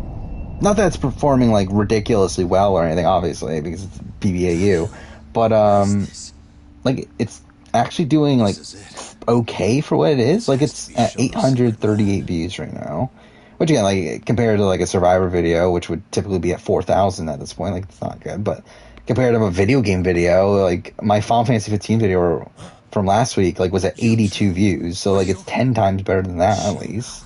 That was, like, a fifth of a Survivor video. But, so, like, I'm pleasantly surprised with how that's doing, where let's actually do this real quick here. I want to look up what the comparison is against the other Australian Big Brother Australia videos. Yeah, so it's like way ahead of it. It's like 230 views ahead of the Similian version, so that's cool. The victim's fingerprints. Have I read comments? I did see one comment DNA based around what was it? Like, it was like all the things that, like, from like an Australian perspective, like all the things that like answered, like, the things that, like, I questioned in the review. But I didn't, like, fully read the comment. Like, I read the first couple things on there, but I didn't, like, read the entirety of it. I'm sorry. Yagami-san. Shan married? I don't know. I've been lying to you about everything all along. Like, I legitimately don't even know. What's Shan's last name? I don't remember her last name anymore. Smith or something, right? Smith? Oh, it actually is Smith. Okay. Either way, Yagami-san, I actually know you from a long time ago. I love her, I love how her Instagram says that she's oh, maybe it doesn't. Wait, it said digital creator. Oh, yeah, it does say digital creator. Actually, no mention of, I'm the younger brother Pastor.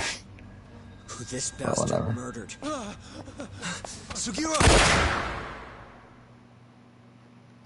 Nobody move! You in the she has 100,000 Twitter followers. I didn't even notice that until now.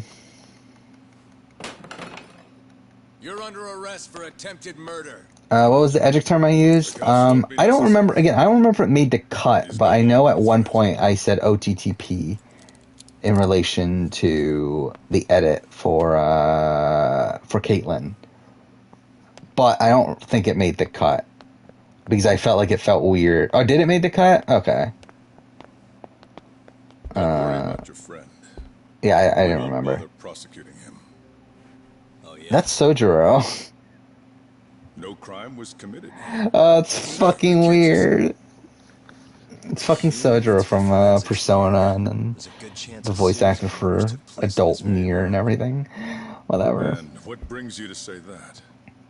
Kido told me about it. The radio host from episode 2, one of them's named Ryan Fitzpatrick.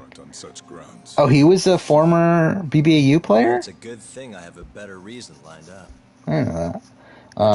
Is Omarosa pro-Trump? No. She's extremely anti-Trump nowadays. Which makes this... Like, that's literally her entire content on BBVIP is her bashing Trump. And then Caitlyn getting upset at her for bashing Trump.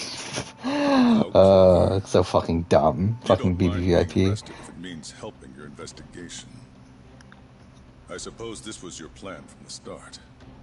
That's why you had Fujikun get the police. But I still love how my Gokaiger video is my number 3 most viewed video from yesterday. Out of the way! Let me through! It's like, it's funny. It's like number 1, Survivor losing final tribal performance. Number 2, BBVIP review. Number 3, Gokaiger retrospective. And then like after that, it's all Survivor videos until like it's like literally like what, like 10 Survivor videos until the next non one. So it's like it's kind of funny how the Gokaiger videos still getting views. Let's find DR chart for VIP. Luke with a lot, like number 1 by a lot. I don't remember the exact number, but I think Luke was like almost 100. While like the next highest was like Ellie at like 60 or something like that. I'm looking it up right now.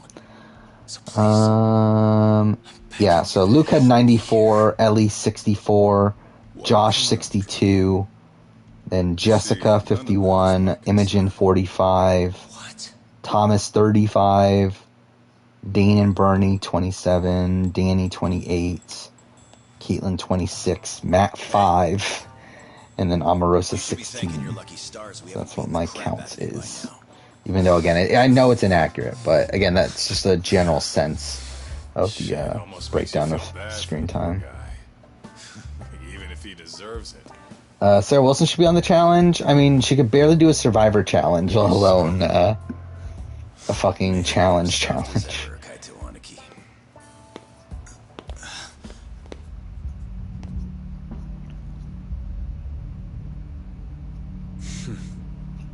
Hi. Humor me. I have no clue what's going on in the game right now. It's a secret research facility for AD9. It's like, yeah, like it's been like not even 2 years since I last played this. Or actually, no, has it been more than 2 years? Has invested countless resources. No, it's been a year. Yeah, it's been a year and like 9 months. But either way, like I just love how like I still like have no memory of this game for some reason. What? She's great at gymnastics, is she? Thanks. Truly, I am in I feel like she was great at gymnastics, then we would have then she would be at the Olympics or something. Everyone is to evacuate the premises at once. Wow, that's really okay. I love her like her Instagram bio is just what's cooking good looking. It's like what the fuck. Let me assure you, Dr. Shono. Yeah, I feel like I've heard nothing from Sarah since her boot. Is that so? Meaning you're working for 89 too, aren't you, Chief Prosecutor?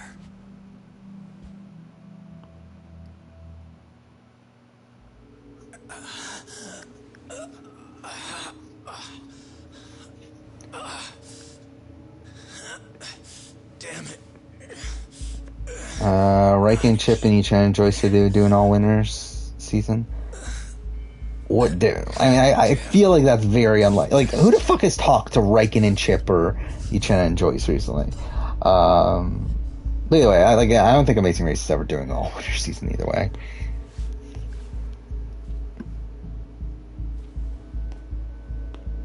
And to be honest, like, I'll be surprised in general if they even do a All-Star season anytime soon, let alone a fucking all-winner season.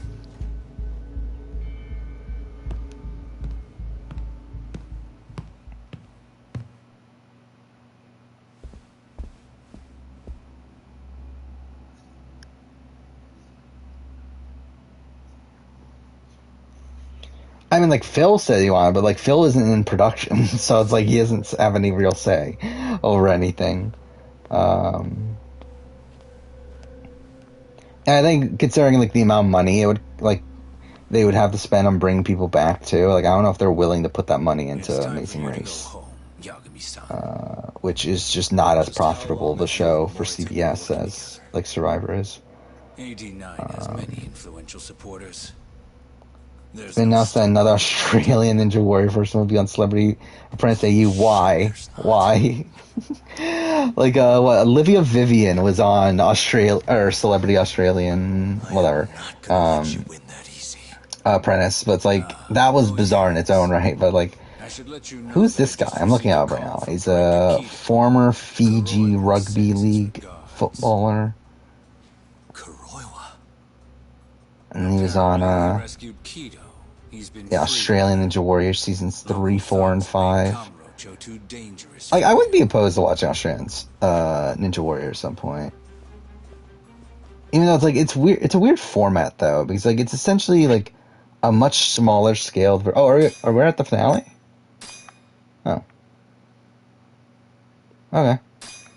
But it's a much smaller scaled version of A&W. But.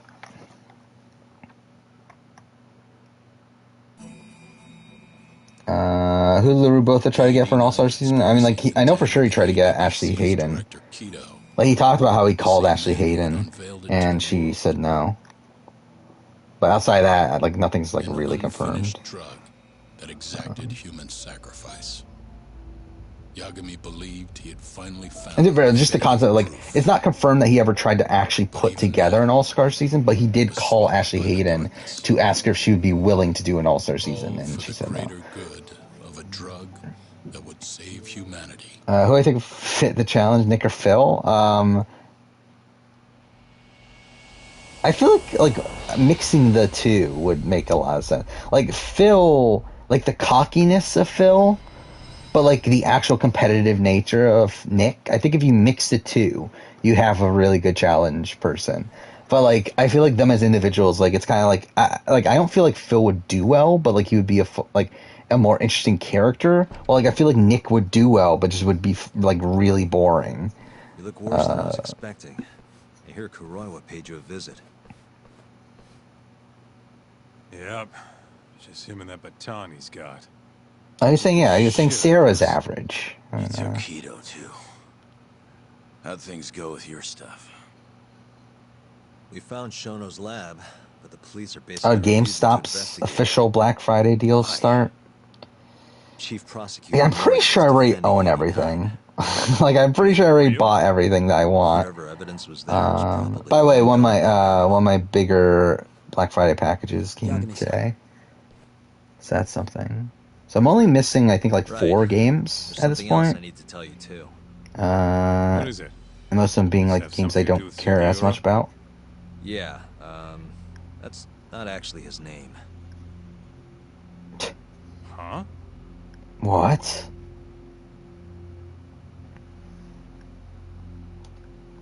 So you're Emi Terasawa's little brother, huh? Oh, I forget that was a thing. Why'd you keep it a secret? At first, I wanted to make Yagami-san remember. Remember what? Feels like he was too far away from the My mic. sister suffered. Like, why is the... Oh, is he put... I don't know, I didn't realize he was wearing a mask. The murderer. I was like, why the fuck is the audio so muffled? Damn, that's heavy. Oh, Call of Duty Vanguard's $45. That's not that good.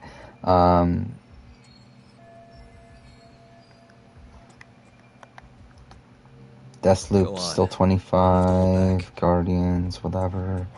Yeah, there's nothing really on sale I was just a shut-in that I need to fuck-up. get. My life was in shambles. Yeah, I didn't buy the Demon Slayer fighting game, but I don't know if I should say I'm not willing to spend $35 on it. Somebody murdered her. Yeah, I'm pretty sure I bought like everything Someone else. sliced Emmy. Dead. For no reason. Cyberpunk's The world doesn't $10. stop for that shit. It just keeps turning. And people go about Which their obviously I business. spent 60 on it Over time, not even a year ago. started to hate what So our that's whole something. society stood for. So, I'm guessing that's what led you to start that burglary ring? Next season of AU is going to be called Big Brother Back to the Future again. Like, is that confirmed? For other people. Actually, I am seeing it, yeah. I guess that is the You know, when thing. Emmy died, Yagami-san didn't apologize. Not to me, or to my parents. So that's when you guys first met, huh? Yep. Looked totally different back then, though. But yeah, I'm excited for AU 2022. If they are bringing back people. That's why I didn't recognize you. Defending him. Even though, like, to be fair, I won't know a lot of the people.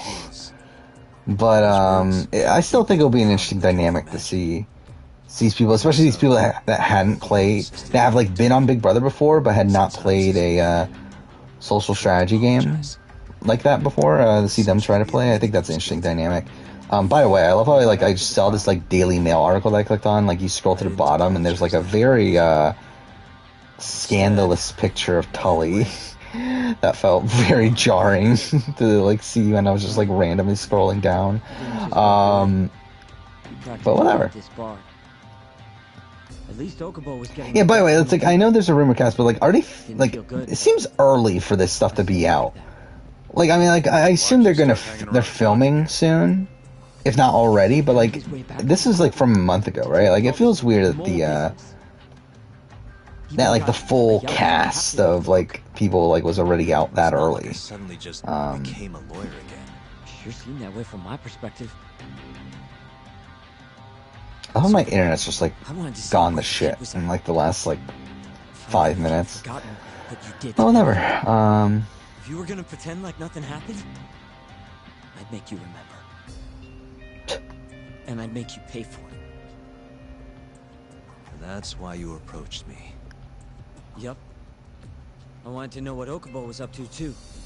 Find out if he was as afraid of death as he should have been. I'm waiting for this to load, but again, like my internet's just being shit. But whatever. But now it's looking more and more likely Okubo was framed. Still scrolling through Black Friday deals. Avengers is $10. Like yeah, if I didn't own that, that would be a okay deal for what it is. Now it turns out, Shono. Ah, fuck. Life is Strange is on sale for $30. I didn't think it would go down that much. Alright, there we go. Fucking page finally loaded. He gets to go down in history as a hero? Yes, okay. I knew about Tully. Stabbing my sister to death? Burning her body? Don't worry. Everyone will see him for who he really is. Yeah, I've heard about Reggie Bird, who I don't know who that is, but again, supposedly one. Yeah, Tim, obviously. Gay Cowboy Dave Graham. That's something. Is Reggie Bird a woman? Anyway. Estelle, like, I don't know these people. Like, a lot of these people. So. This can't be all of them, though, right? Like, it's supposed to be like half and half, right? Sugiura, This is only like 1, 2, 3, 4, 5, 6 I've been running away from the truth. people? 7, maybe? Anyway, Worried I wasn't gonna like what I found. That maybe I was responsible for her. Yeah, like death. there's got to be more people, killing though, me. right? I couldn't bring myself to face it all. Talk. If you ask me.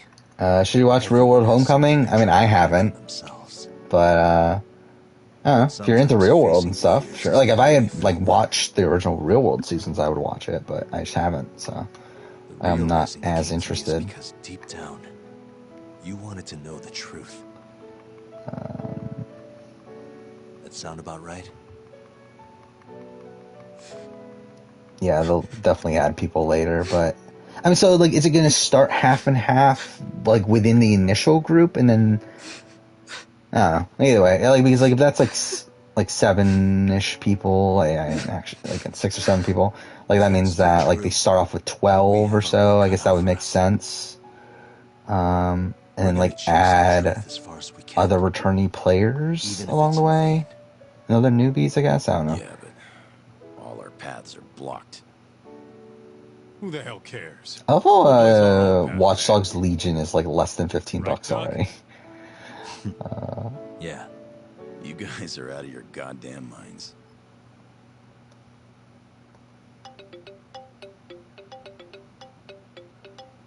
Oh, this is a really long cutscene. I need to speak with you about Morita. Wait, you're still here in town?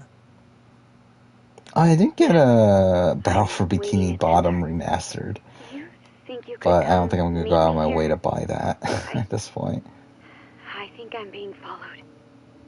What? What? Like someone was watching me all the way to the bar. I don't. And it's so weird because it's like just Makoto from Persona's voice. The Ministry of Health hired? Or maybe one of the chief prosecutor's men.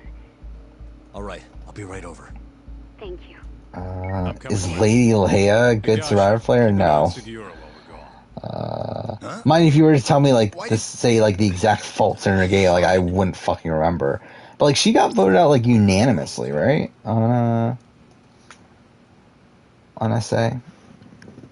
Because like she's the one that like people got annoyed at, and then because like it was supposed to be like Darren, and like Darren played the idol, right? And then and again, it's a fucked idol. It's like the Guatemala idol.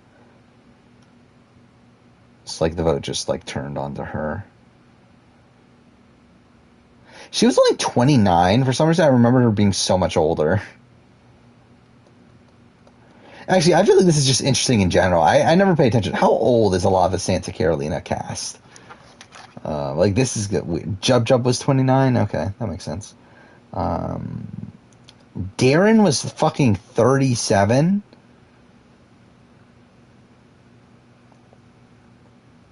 By the way, the cast photos for Santa Carolina are hilarious. It's like, how the fuck are these actually the cast photos? Sade was only 24. I didn't realize she was so young. It's funny too because like Gigi is fucking 42. I feel like that's something that I probably didn't realize at the time. Do I like the secret power of Vito? Are we talking about like the essentially the idol, like the one that's hidden and they find it? Then yeah, I wish they'd do it more often.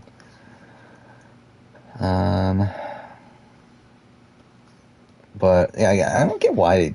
Yeah, like Gigi. Whenever I think of Gigi, I think of her like as like probably like around 30. It's also weird too because like isn't Gigi like a stripper, right? Like she's like just like some sort of like famous stripper or something. Like it's kind of weird. Like that's a person that they picked for celebrity season and ends up winning celebrity South Africa show. Okay, I like looked it up. I looked up Gigi real quick. Literally, one of the first things that comes up is a YouTube video called Gigi Nipple Caps and G Strings.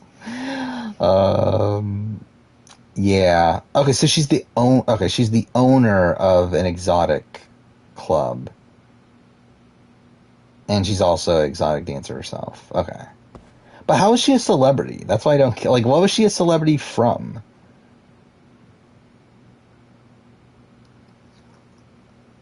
I don't know. Whatever. Fucking cares. Okay, I probably went too far there. There's nude pictures of Gigi out there, I guess.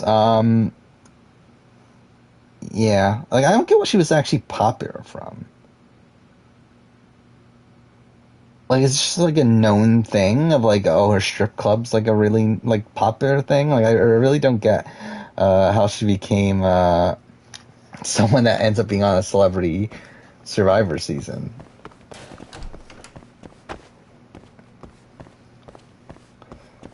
Whatever. Where am I going? Tender.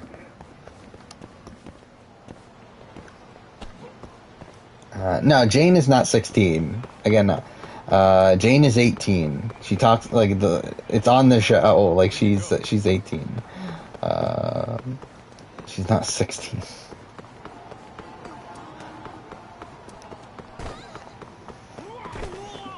Yeah, whoever put 16 is wrong. Like some of the International Survivor wiki pages are wrong. Like for the longest time, I know the vote at Survivor South Africa Malaysia, the final 5 vote was wrong for like the longest time, where they said that the vote was between Angie and Manla, when the final 5 vote was between Angie and Amanda. I don't think that makes sense either, that she applied when she was 16. Again, if she's 18 on the island, or like on the season, like that would be a long time. Like there's no way that they were like casting 2 years beforehand.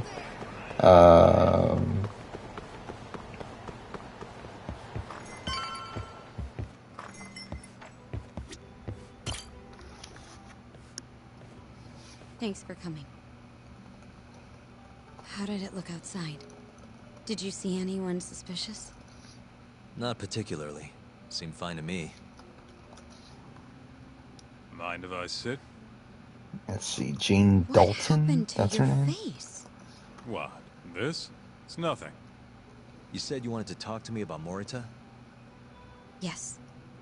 Specifically about how She was he born acted tonight. 1984. It's hard to imagine. Season was him 2002, so she was doing that. 18. It's almost like he's a different person. Almost like he cared more about politics than the law. Not surprising. She's only It's right in the middle 36 of now, the though. behind It's kind of us. weird how young she is now. Thing is, Morita is the reason I decided to become a prosecutor. Actually, based on the looks of this, like, she probably, like... Hit and run. He was there to Wait, give did me she courage, turn 18 on the show me island? a way forward. Maybe she was 17. That's really fucking weird. I never actually put the dates together until now. Yeah, she was 17 when the season started. And she turned 18 over the course of the season. Yeah, it's really weird because, like, I'm pretty sure in the premiere they mentioned that she's 18. But yeah, I don't know what the fuck's going on there. I've heard. That said, as for why he has an interest in protecting 89, I might have an idea. By the way, I forgot they were playing for charity on 10 years ago, Santa something Carolina. happened to his family. Perhaps that's what changed him. Made him look the other way on this. What happened? Hold on. I'm not entirely sure my theory is correct. It wouldn't be fair if I misrepresented the facts. Oakert was only However, 36 I just spoke to a former police on Santa detective Carolina. from For some reason, like when I think of Oakert, I think of him as like I'd like to get 50. the case file from him. Where? We're meeting at the children's park. Actually, even now, Oakert's only 40. He's not even 50 I was now, being followed, let so alone at the time. I didn't want to go alone. So, that's Do I like the out here. idea, celebs You're versus plebs? I'm not bodyguards? opposed to it if they were to do it for US. it's not like my favorite thing in the world, but like seeing what already happened. I'd probably actually rather have Celebs vs. Plebs than like a full-blown celebrity season for US personally. Actually, I want to look this up. Like, yeah, what's the age of the Maldives cast? Of course. Lucanio was 27. We'll be your escorts. Oof, that's cold. Extorting the poor girl? Yes. Taslim was only 25. Well, actually, I guess that makes sense. Actually.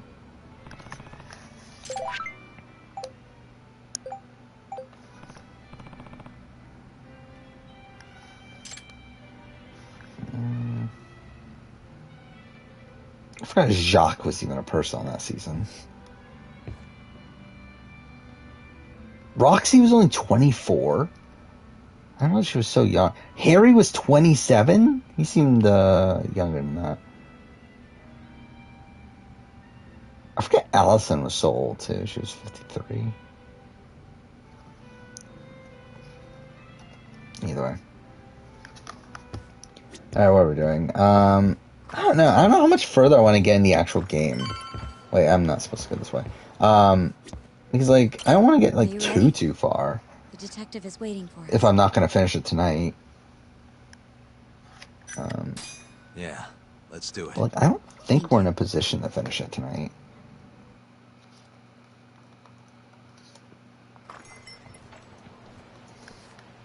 Unless I were to go for, like, another, like, 3 hours or so, which I don't think I'm going to do. Do I like Survivor 2002 more than I used to? Probably, but still bad. Like, it's probably, like, slightly better, but, like, not enough to really... Like, it wouldn't move on my, like, season rankings or anything. Yep. Those aren't let's chat over some coffee faces. So what? Are they gonna follow us the whole way like that? Let's see. I'm trying to figure out exactly where we're at. You back off a bit. We'll take care of them.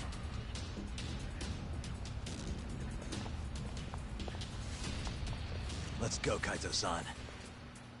Yeah, we're like at... Okay, so I have 57... Yeah, I mean, I pretty much have 3 hours left of the game. So...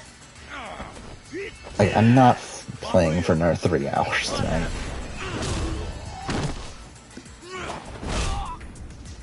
How do I think that...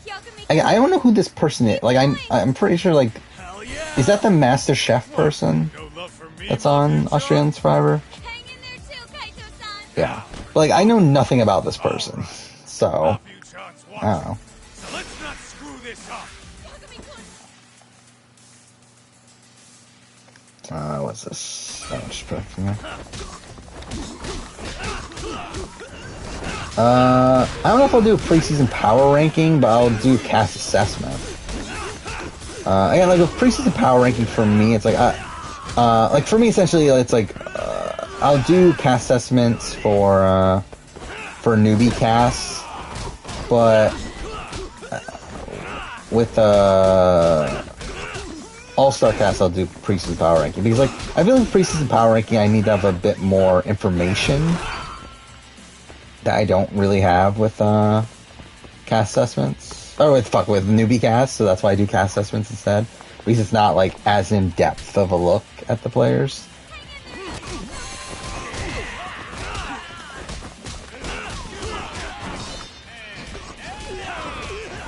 Yeah, like, I'll still probably create like a bit of an arbitrary ranking, but like I don't think it's like a solid enough one to where like I would be okay making a full-blown video on the power ranking of it.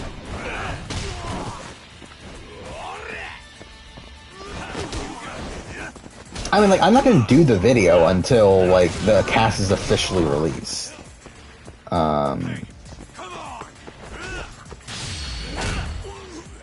Which, I mean, to be fair with Australian Survivor, is even a question if that's even going to happen. Now, they did do it for Brains vs. Brawn. Well, I believe that was actually the first season that they... Actually, no, I think they did for first 2 seasons, right, of AU? But, like, they don't typically release the entire cast. Especially, like, beyond just, like, a cast photo. of the entire cast before the season starts. Like, All Stars, they didn't announce, like, half the fucking cast for whatever fucking reason. If it wasn't for the fact that, like, All Stars was just very spoiled, again, like, we technically wouldn't have known majority of people there.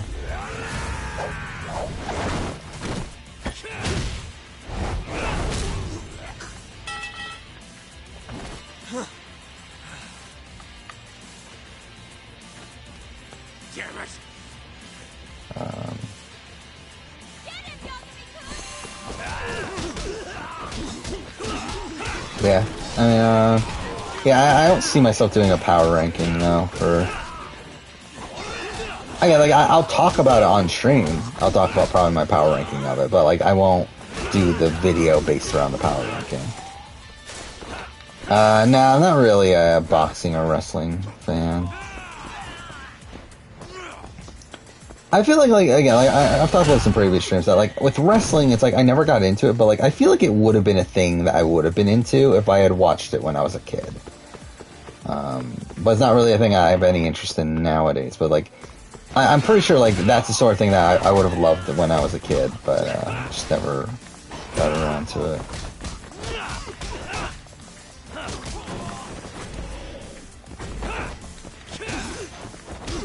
I'm starting to get pretty tired. Like, it's not even that late, really. But this is, like, what, the 4th day in a row I'm streaming? With, again, the previous 3 streams all going until, like, 4 o'clock in the morning. So...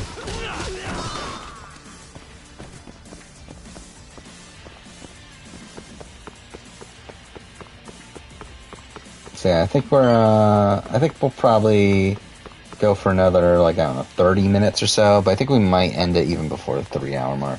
They used to play Wii Sports? Yeah. Yeah, I mean, like, there was a point where, like, I didn't get a Wii until, like, a few, like, I don't think I got one until, like, I don't know, like, 2010? Actually, yeah, it was the 25th, no, I'm a fucking idiot, it was the 25th anniversary of Mario, so it was 2010, I'm pretty sure. Because I have the 25th anniversary Wii. But yeah, I played Wii Sports with my parents and everything at that point. But like, it was like probably like it wasn't like I played like a lot of it, but like I definitely have played a decent amount of it though. Especially bowling. I think that's the game that I played the most.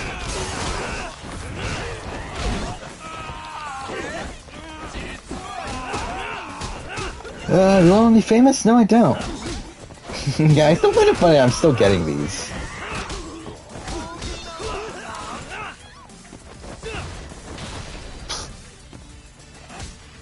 At least that's something that's positive about me stopping the like speedrunning streams. Is that my average viewership's gonna go up, so at least that's something.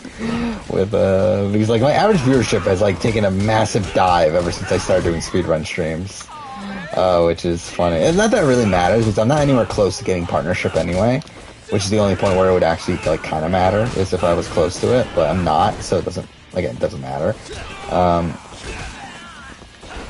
But it is funny though how like I went from having like a 10, like around a 10, like slightly above 10 average viewership to now where I'm at like 6 point something. Mainly because like all the speedrun streams. I mean, last night's speedrun stream wasn't actually like last night was actually pretty okay, but all the other ones are like usually an average viewership of like 5. So like that's been ruining my average. Because like these streams, like tonight's stream was like I'm sure this is like over 10, right? Where are we at? I mean, obviously we're at below 10 viewers now, but I feel like the average should be like 11 or 12. Oh, it's 13. Okay. Actually, this might be my must watch stream then. Then again, like obviously, if I'm streaming for another 30 minutes, it's going to go down. But still, I think my highest is like 12.5. Which I think that was the Last of Us stream, wasn't it? You're the detective from before. Oh, no, I guess it wasn't the last stream. It was it was the premiere stream, 12.7. You used to be on the force? How'd you end up so scruffy? I gotta ask you the same thing. Dang, yeah, last week's stream was actually my second most for some reason. Then yeah, I mean this is potentially the best. So that's okay. He's sort of my boyfriend. What? Since when? It's not like that.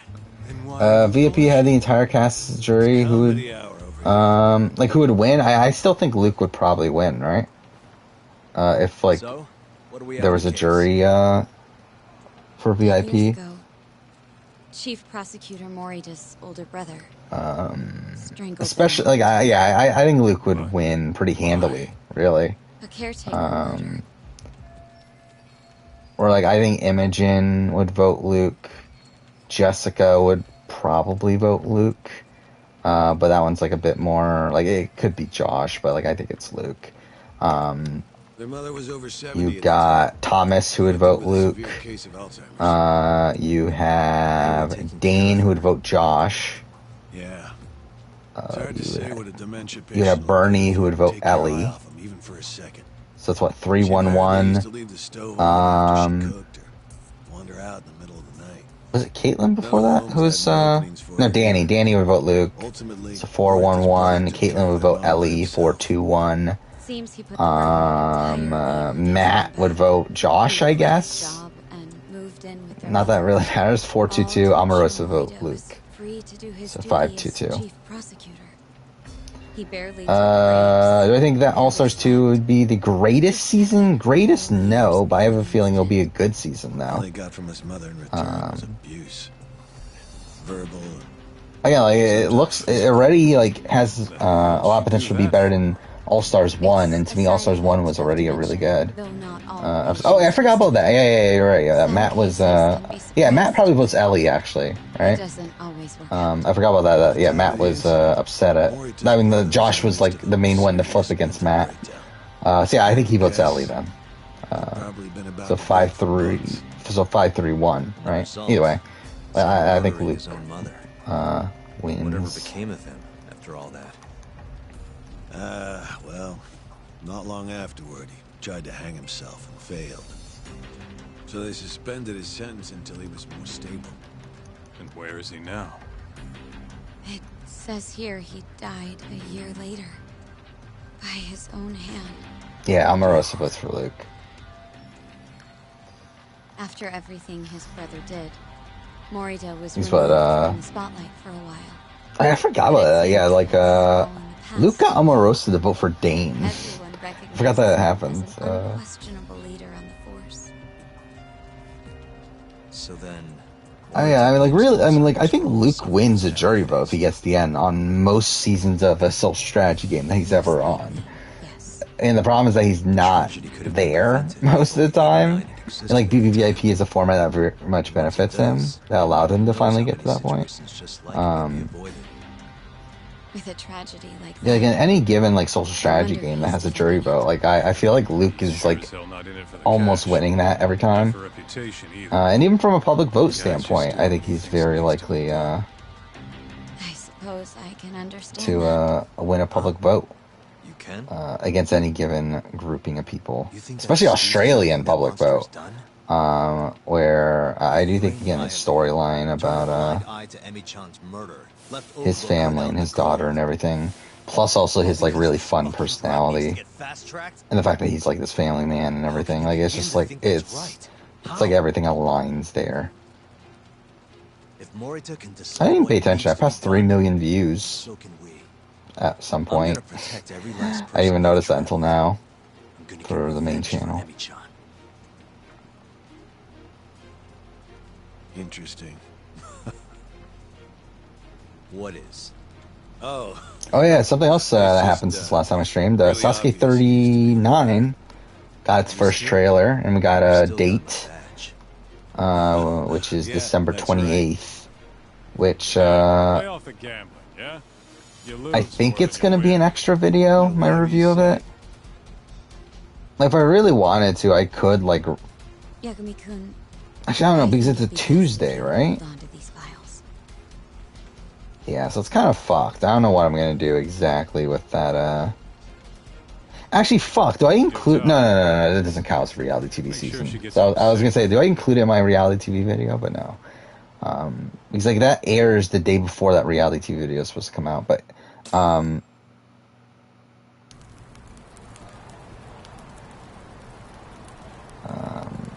not Sasuke, it's Sasuke.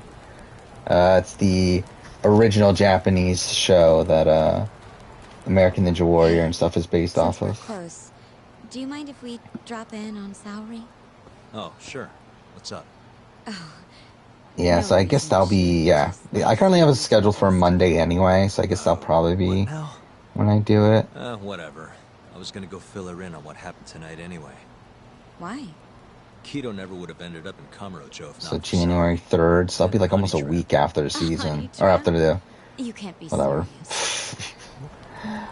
When did I do it? What, this year?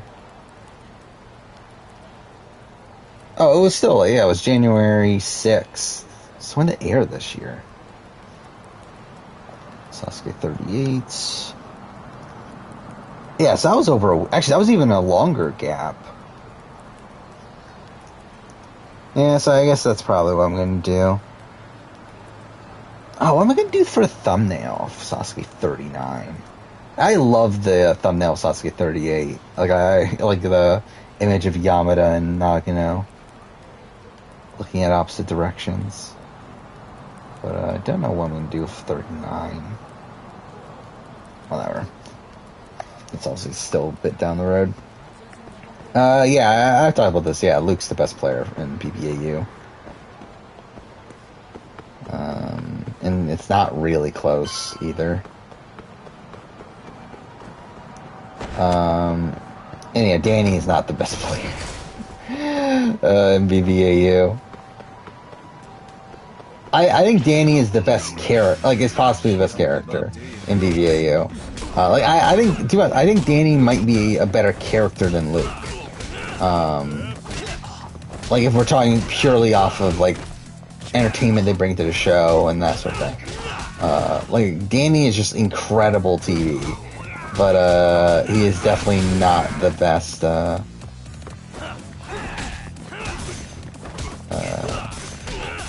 it's definitely not the best, player in the world.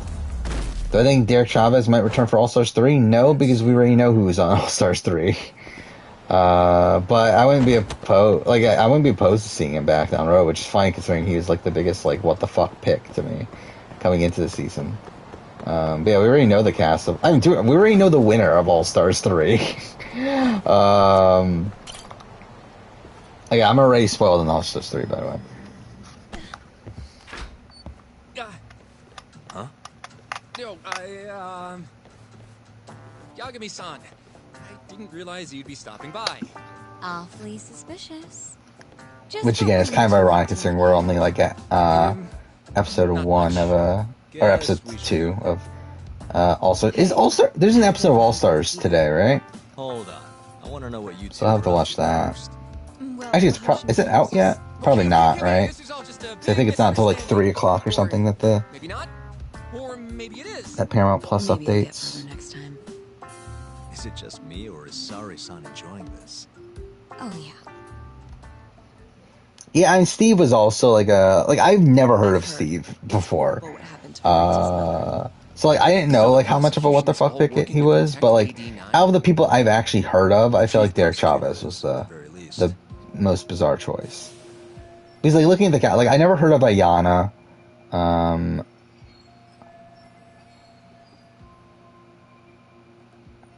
Actually, to be fair, I know most of this cast, actually.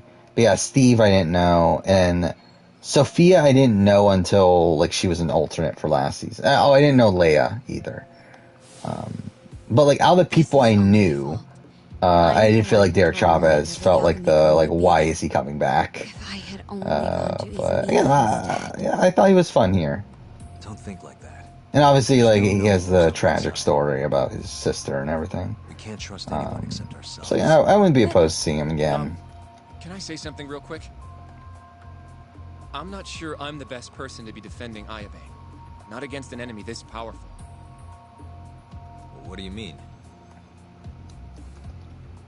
Agreed. Hoshino-kun can't handle the pressure. It has to be you, Yagami-san. Oh, ha ha. Real funny. By the way, I find it funny how my VOD channel, like the most viewed VOD I have is the Premiere ranking one, or the Premiere stream at 87 views, yet somehow the channel as a whole has over 3,000 views. That's kind of sad. Which, by the way, I completely forgot that, I think it was last night's stream was my 100th stream, and like I just didn't even notice it until now. No more running. Oh, actually, it was 2 nights ago. It was my 100th stream, so that's something. Yeah. Not that it really means anything, but I'll let Genda something. Sensei and Ayabe-san know right away. This is bound to make headlines. I can see it now. I mean, yeah, Svetlana's someone that like they want to get back. Like she was supposedly on the cast for All Stars 2 for most of it, and then dropped out the last second. Right. All right. If they both agree, I'll defend Ayabe. Guess I'll need to start Again, would like to see her.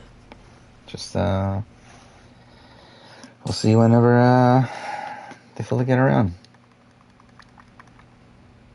I mean, how much more should I play? Because like I don't want to like fully. I don't want to get too close to the end. Because, you know, we're in a position now where like I can definitely finish this next time I stream.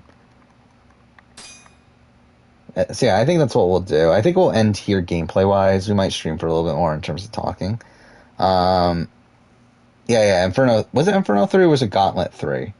I know one of those seasons, yeah, she was on the cast and literally, like, backed out at the last second.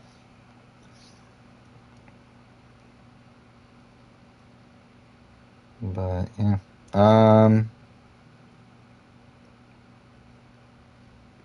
Yeah, I'm CT, like, yeah, once he's done with, if he ever gets done with the main show, he's going to dominate on All-Stars. To us, like, does he have any competition on All-Stars? Actually, have we seen, like, CT and, like, I'm trying to think, like, when was the last time... No, I guess CT and Brad have been on a season. Yeah, they've been on, like, Final Reckoning recently.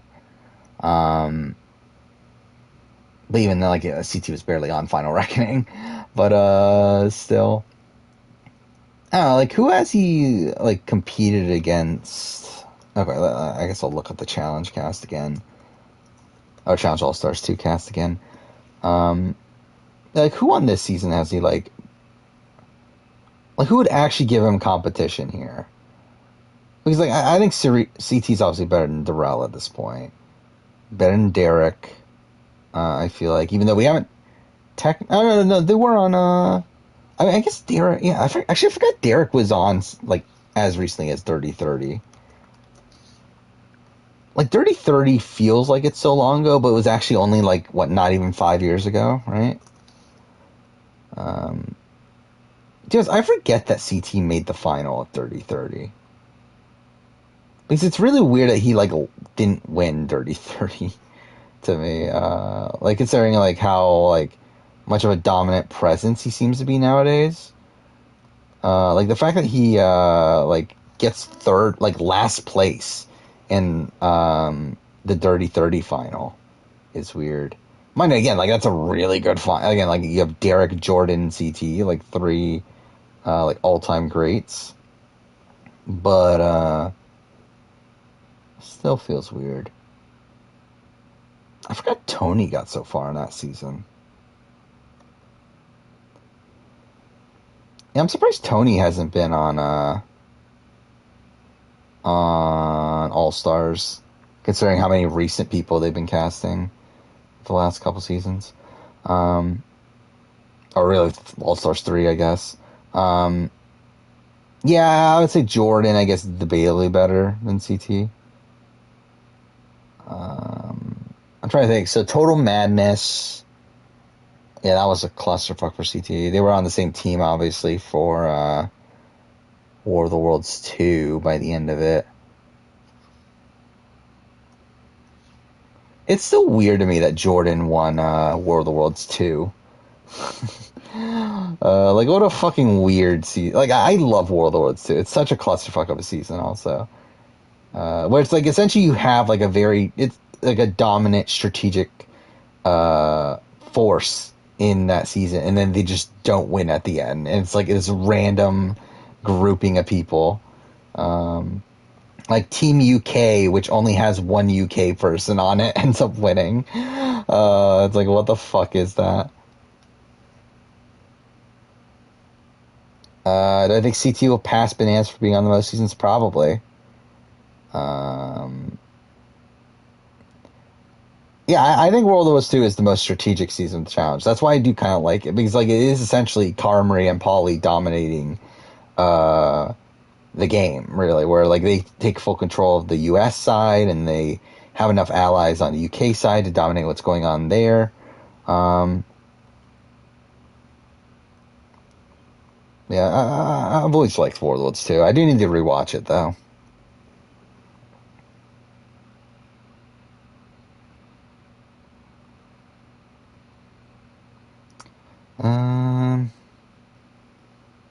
I should like looking it up. So yeah, what other guy would give? I mean, maybe like a MJ. Like, have we seen MJ and CT face off? No, right? I mean, I guess they were on the same cat. Like, I mean, Duel 2 doesn't count. Because, like, obviously CT was barely there. Yeah, like, the only other time we saw... And actually, I just realized that, no, they weren't on the same cast because, like, MJ was the replacement for him, wasn't he? I kind of forgot about that until just now. But anyway, then Gauntlet 3, like, that was obviously a team season, so, like, that doesn't really count either. Actually, it's so funny to me how, like, MJ was always, like, the alternate. And it's also funny, like, looking back at these seasons and seeing how many of these people were on the same cast together. Like, right here, Gauntlet 3. Like, comparing, like, Gauntlet 3 to, like, the people that are on All-Stars 2. You have Nehemiah, you have Brad, you have Ryan, MJ, Melinda, Janelle, Katie, Casey, Tyler. So, like, Beth. Oh, no, Beth's not on this season. Fuck. Well, either way, 9 people, though. Like, that's 9 people that are on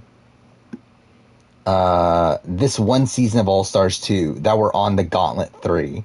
Like, that just seems kind of ridiculous. Hey, Gumball. Yeah, I haven't paid like, what is that? Like, I know they were shocked, like, I saw their immediate reaction, but obviously I've been streaming for 3 hours, so I haven't seen what's going on now. But yeah, that's hilarious to me. I just never saw it with Shan, to me. Like, it very much felt like they were just, like, kind of trying... Like, it felt like Shan is the person that they want to win. And we're trying to, like, fit that in. Because, like, again, like, Shan's edit never fit Edgic to me. Like, it didn't make sense. Like, I feel like, even though, like, obviously I've been wrong about Tiffany and then Evie and then... Now I'm on the Erica bandwagon. It's like, to me, Shan's edit, it's like you're making like you're essentially assuming that she's going to get a Tony edit, like a Tony from Kaguya edit if she is the winner. Like, you're assuming that the unicorn of all unicorns in Survivor edits is going to happen again for Shan, and that's the most likely winner for you guys. Like, I just don't get it, how, like, they legitimately thought Shan was, like, the most likely winner the entire season. Like, it just makes no sense to me how, like, that's actually, like, the common assumption there, but whatever. I was not surprised she didn't play it. Like, I had no doubt by, like, 10 minutes in that Shan was going home. Like, at the moment that Ricard mentions the fact that they don't have a Final 2 deal, she's done. Like, she's going home. Like, it just, like, it wouldn't have made sense to me that we would have all this build-up just for her to use her idol and then, like, Liana to go home and then, like, Shan's still there for, like, an episode or 2 more just to get taken out again. It's like, I felt like this would have been the moment for her to go home here. Yeah, I mean, again, really fun that this happened, though. I think this definitely opens it up moving forward. I think the Edge community is now in on Ricard, which, I think at least that makes more sense. But there's still so many holes in Ricard's edit. Mind you, everyone has holes, which is the thing with this season, is that no one has a really standard edit. But again, for me, Ricard, it's issues there. It's obviously just his entire edit is Shan up until this point. And with Shan being gone and it being still relatively early in the season, there's still 3 more episodes left. It's what is his storyline moving forward? It's what is he gonna have for these next 3 episodes? I am assuming he's gonna be the target. I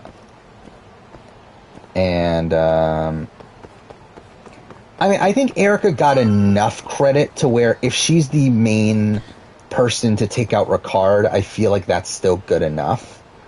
I don't think this is the lion moment that I was expecting it to be, though. Because, again, coming into this episode, I was expecting, Erica to be fully the person to get the credit for the Shan boot. But the fact that, it was more so Ricard getting the credit, and then Erica getting, kind of a little bit of credit here and there for, splitting the votes and stuff, which, isn't even that good, but, the show tried to portray it as good. That, to me, is, okay, you know what, let's just do this. Why not? But I think that, to me, is the, the little credit that the editors were trying to give her there. And then, again, if next episode Ricard goes home and Erica is leading the charge, then at that point I think it's done. I think Erica's won. But again, it's not locked in right now, which is for me the top 2 contenders are Erica and Ricard. I would have Erica at number 1, but I think Ricard is very it's close, but it's just everyone is flawed, so it's very tough to really have a true number 1. Deshawn, I think, is number 3, but to me there's a big gap between that. Do I think Michaela's elimination in Millennium Genetics was shocking? Not really. It was to I remember I did not expect her to go home at by the beginning of the episode, but by the time by the time we go to Tribal, I was very confident Michaela was going home. But I did think she was before the episode aired, though. I was thinking she's probably going to make the merge and that sort of stuff. But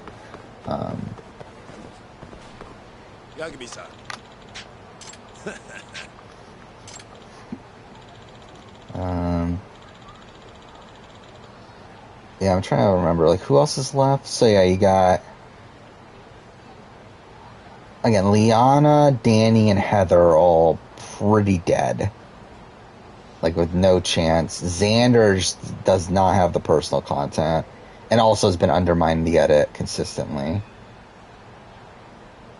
And that's, yeah. Then we're at, Deshawn, Ricard, and Erica.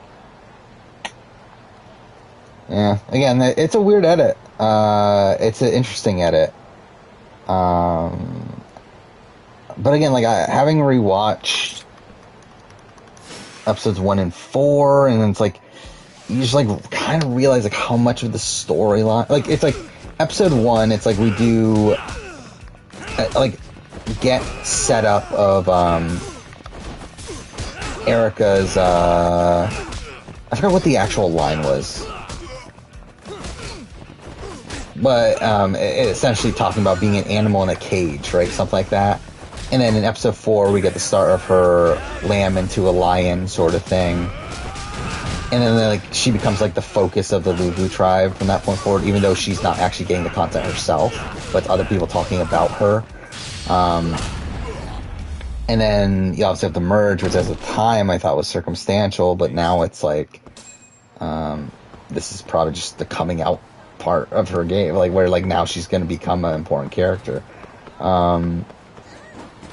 Yeah, this is the thing, so, I know that YouTube said they were getting rid of dislikes, of the dislike button, but I haven't actually seen it for myself yet. They have already done it? But either way, yeah, it's dumb. Again, it's to benefit the bigger corporations and stuff that are making things that are getting massive dislikes. They're trying to act like as if it's to help small guys. It's not. Like, I mean, it's like very blatantly, it's to help the again, like if like some sort of like they released like the Sonic the Hedgehog trailer, say like stuff like that, like an original one that was like really hated. It's like to hide like how many dislikes that sort of thing has. Like that's kind of the point of the game with the dislikes is to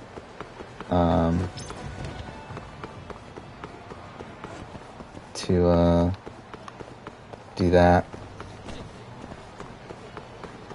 Yeah, I haven't checked for myself though. Like I because I was looking at my own video because again I rewatched my cast assessment and my mixing and power ranking today, and like I saw that they were still there for that, but that's probably because I'm like logged into my account. So like I can still see the dislike, like because like I can still see the like dislike ratio. Like the dislike button's still there, right? It's just that it doesn't have the percentage. Like it doesn't tell you guys like what the percentages are. Yeah, let's go to RHAP. Let's see. Know-it-alls. No, it's still there. On mine, at least. On desktop. But either way, again, like, yeah. I mean, that's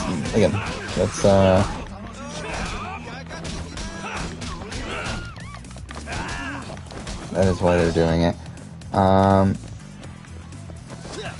There's still certain videos that I have a lot of dislikes on. It's still hilarious to me how my Who Would I Vote For video, again, like one of my first Survivor videos, is at a 60% like to dislike ratio.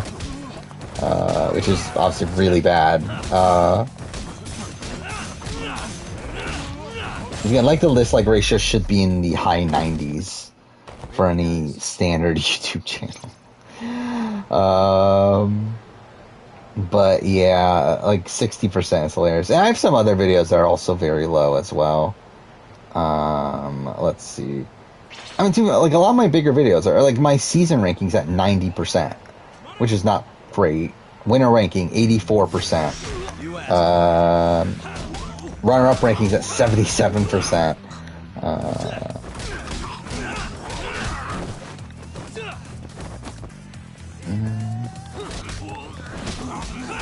Yeah, top 10 players of all times at 80%.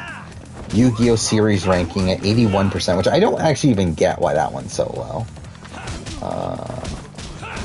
Like, I would get it if it's like 90% or something, because like I had the original series, like because like I had 5Ds at 1 and that sort of thing. But like I don't get why it's at 81. That seems a bit low. DLC ranking for Assassin's Creed at 88%. Winner ranking for Big Brothers at 77%. Yeah, Who Would I Vote For is at literally 60%. 455 likes, 303 dislikes.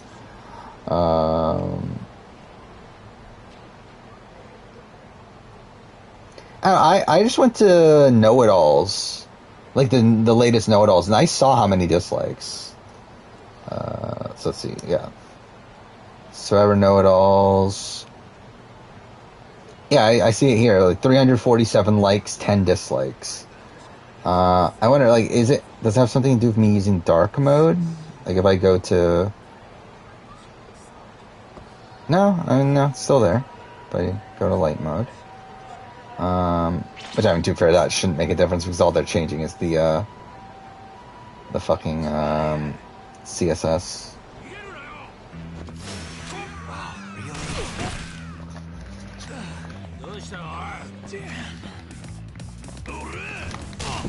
What the fuck is that? Why did he take so long to get back up?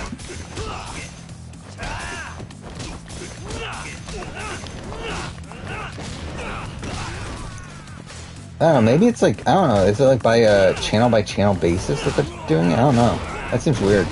Because yeah, I'm still seeing it, personally.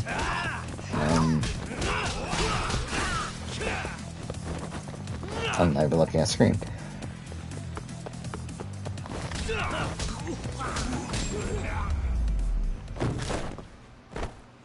My Origins vs. Odyssey videos at 77%. Top 10 player Big Brother is at 85%.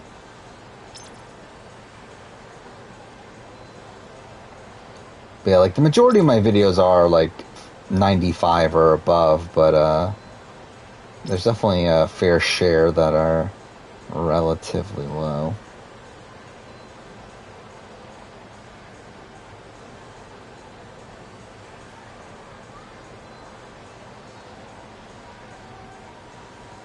Yeah. Do I still have June at 10? I don't remember the list. Maybe. I don't know, like, again, like, for me, with Big Brother, I think it was, like, the number 10 spot's, like, arbitrary to me. Where it's, like, there's, like, probably, like, 5 people that can fit in that spot.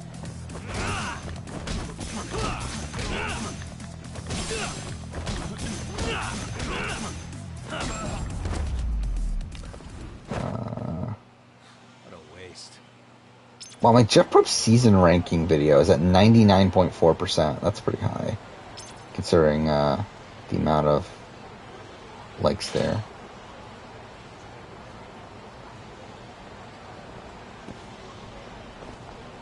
I wonder, like, what's my most viewed video that has 100%? Actually, my Jet Prop favorite player video also has 99.5. Well, fuck random encounters in this game, though. And really, I guess it's just general fuck Yakuza games for having this amount of random encounters. Oh fuck, we're over 3 hours now? God damn it, I didn't want to... I thought I was going to be done by now. Alright, I think we are going to probably call it a night now. Oh, my Devil May Cry video is at 46%. I forgot about that. That's kind of hilarious. That's at almost 12,000 views. That's kind of funny, too. That even got that many views. BB Can player ranking is only at 82%, so that's pretty low. Whoa, I didn't even notice that my History of Assassin's Creed novelizations is at 9,000 views. I didn't realize it got that many.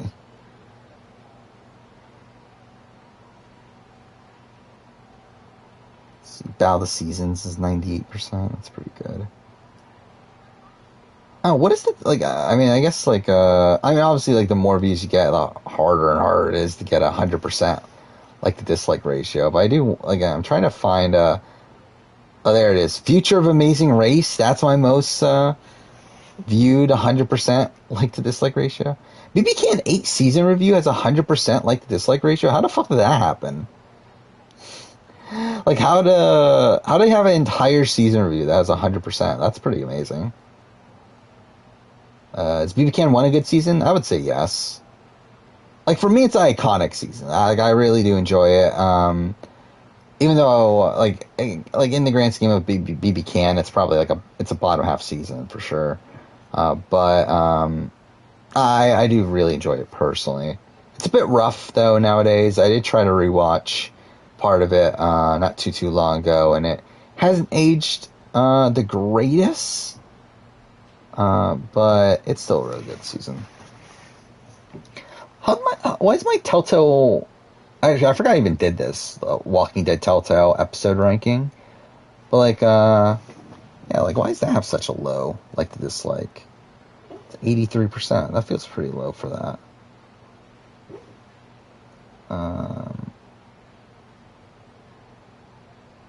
Why Should Watch the Genius has 100%. So that's kind of funny. I can't believe my Go Kaiser videos at almost 5,000 views or whatever. That's kind of dumb.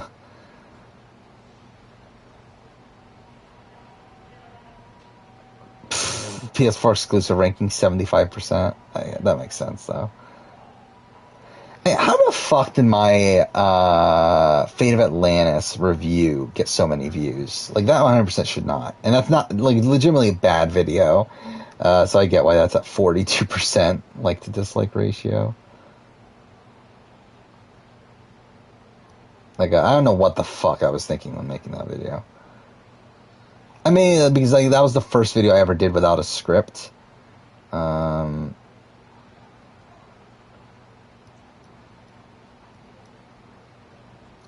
yeah. True. Yeah, I was about to end stream. Yeah. Again, I felt like I knew Shan's downfall was coming. And really, it was the Ricard being shown as the person that they're talking about in the preview that made me think, okay, then it probably lands on Shan. But actually, I just realized that my it's really weird because I'm looking at my videos now based like in order of views. All 3 of my BB2 videos are back to back to back. How the fuck did that happen? That's just really weird. That they're all right next to each other.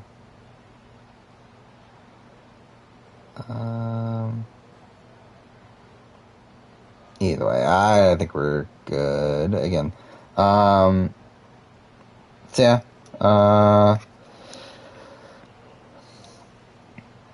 yeah, Danny's the only person not to get votes. Kind of worried about Do or Die, which at this point we pretty much know is coming next week. Little worry that he's definitely going to be in danger there.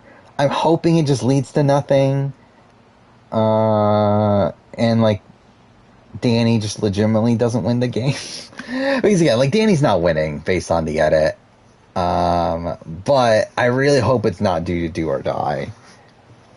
And again, if it is due to Do or Die, Danny's probably going to be number 1 on my power ranking for my player ranking at the end of the year, or end of the season.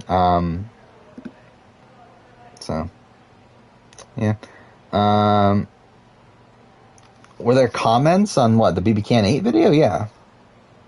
I don't know how many. I mean that video has 6,000 views, I think. Stuff like that. Let's see. What is that? Yeah, 6,000 views. It's got 8 views in the last day, so that's something. Yeah, I don't know how the fuck that has 100% like to dislike ratio. How did I not say something along the way that pissed off at least one person? Especially in BB Can 8, where you have the entire Jamar, Kyle situation. How did no one get upset from anything I said in any of that video? But whatever, it's fine.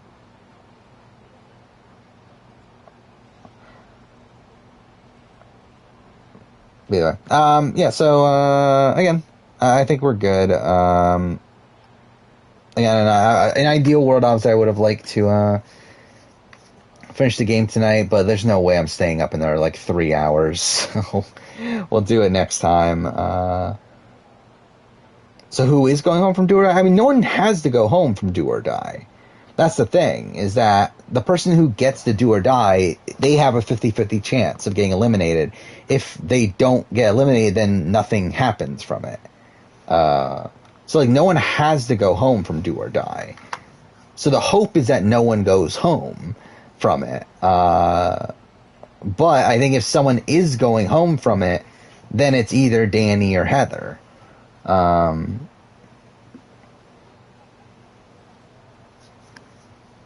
How's BB Can 1 not age well? Production value. Where it just feels, and also a lot of it just feels very cheesy. And you can very much tell that they're kind of you can tell they don't have an identity yet. It's they're blatantly trying to copy both US and UK without really having their own identity. And it doesn't really mesh super well on right away. And also Orisa is not that great of a host right away either. She's very awkward at the beginning. But either way. Yeah, so I'll be back on Sunday. Will probably be the next stream, where I guess we're going to do Life is Strange. We're going to do Wavelengths, this DLC. So I'll probably do a casual playthrough and then see if I can route it for a speedrun, and maybe do a speedrun also that night. We'll see. And then at that point, that'll be it for Life is Strange True Colors for sure at that point, because that's literally the last category that I haven't done. And then what's the other thing? Yeah, we'll be back next week, next Wednesday for Post Survivor. We'll probably finish Judgment at that point. And to be honest, I don't know what the fuck I'm playing after that. Don't fully know, but we will obviously figure it out. But yeah, I think everyone's still here. See you guys next time.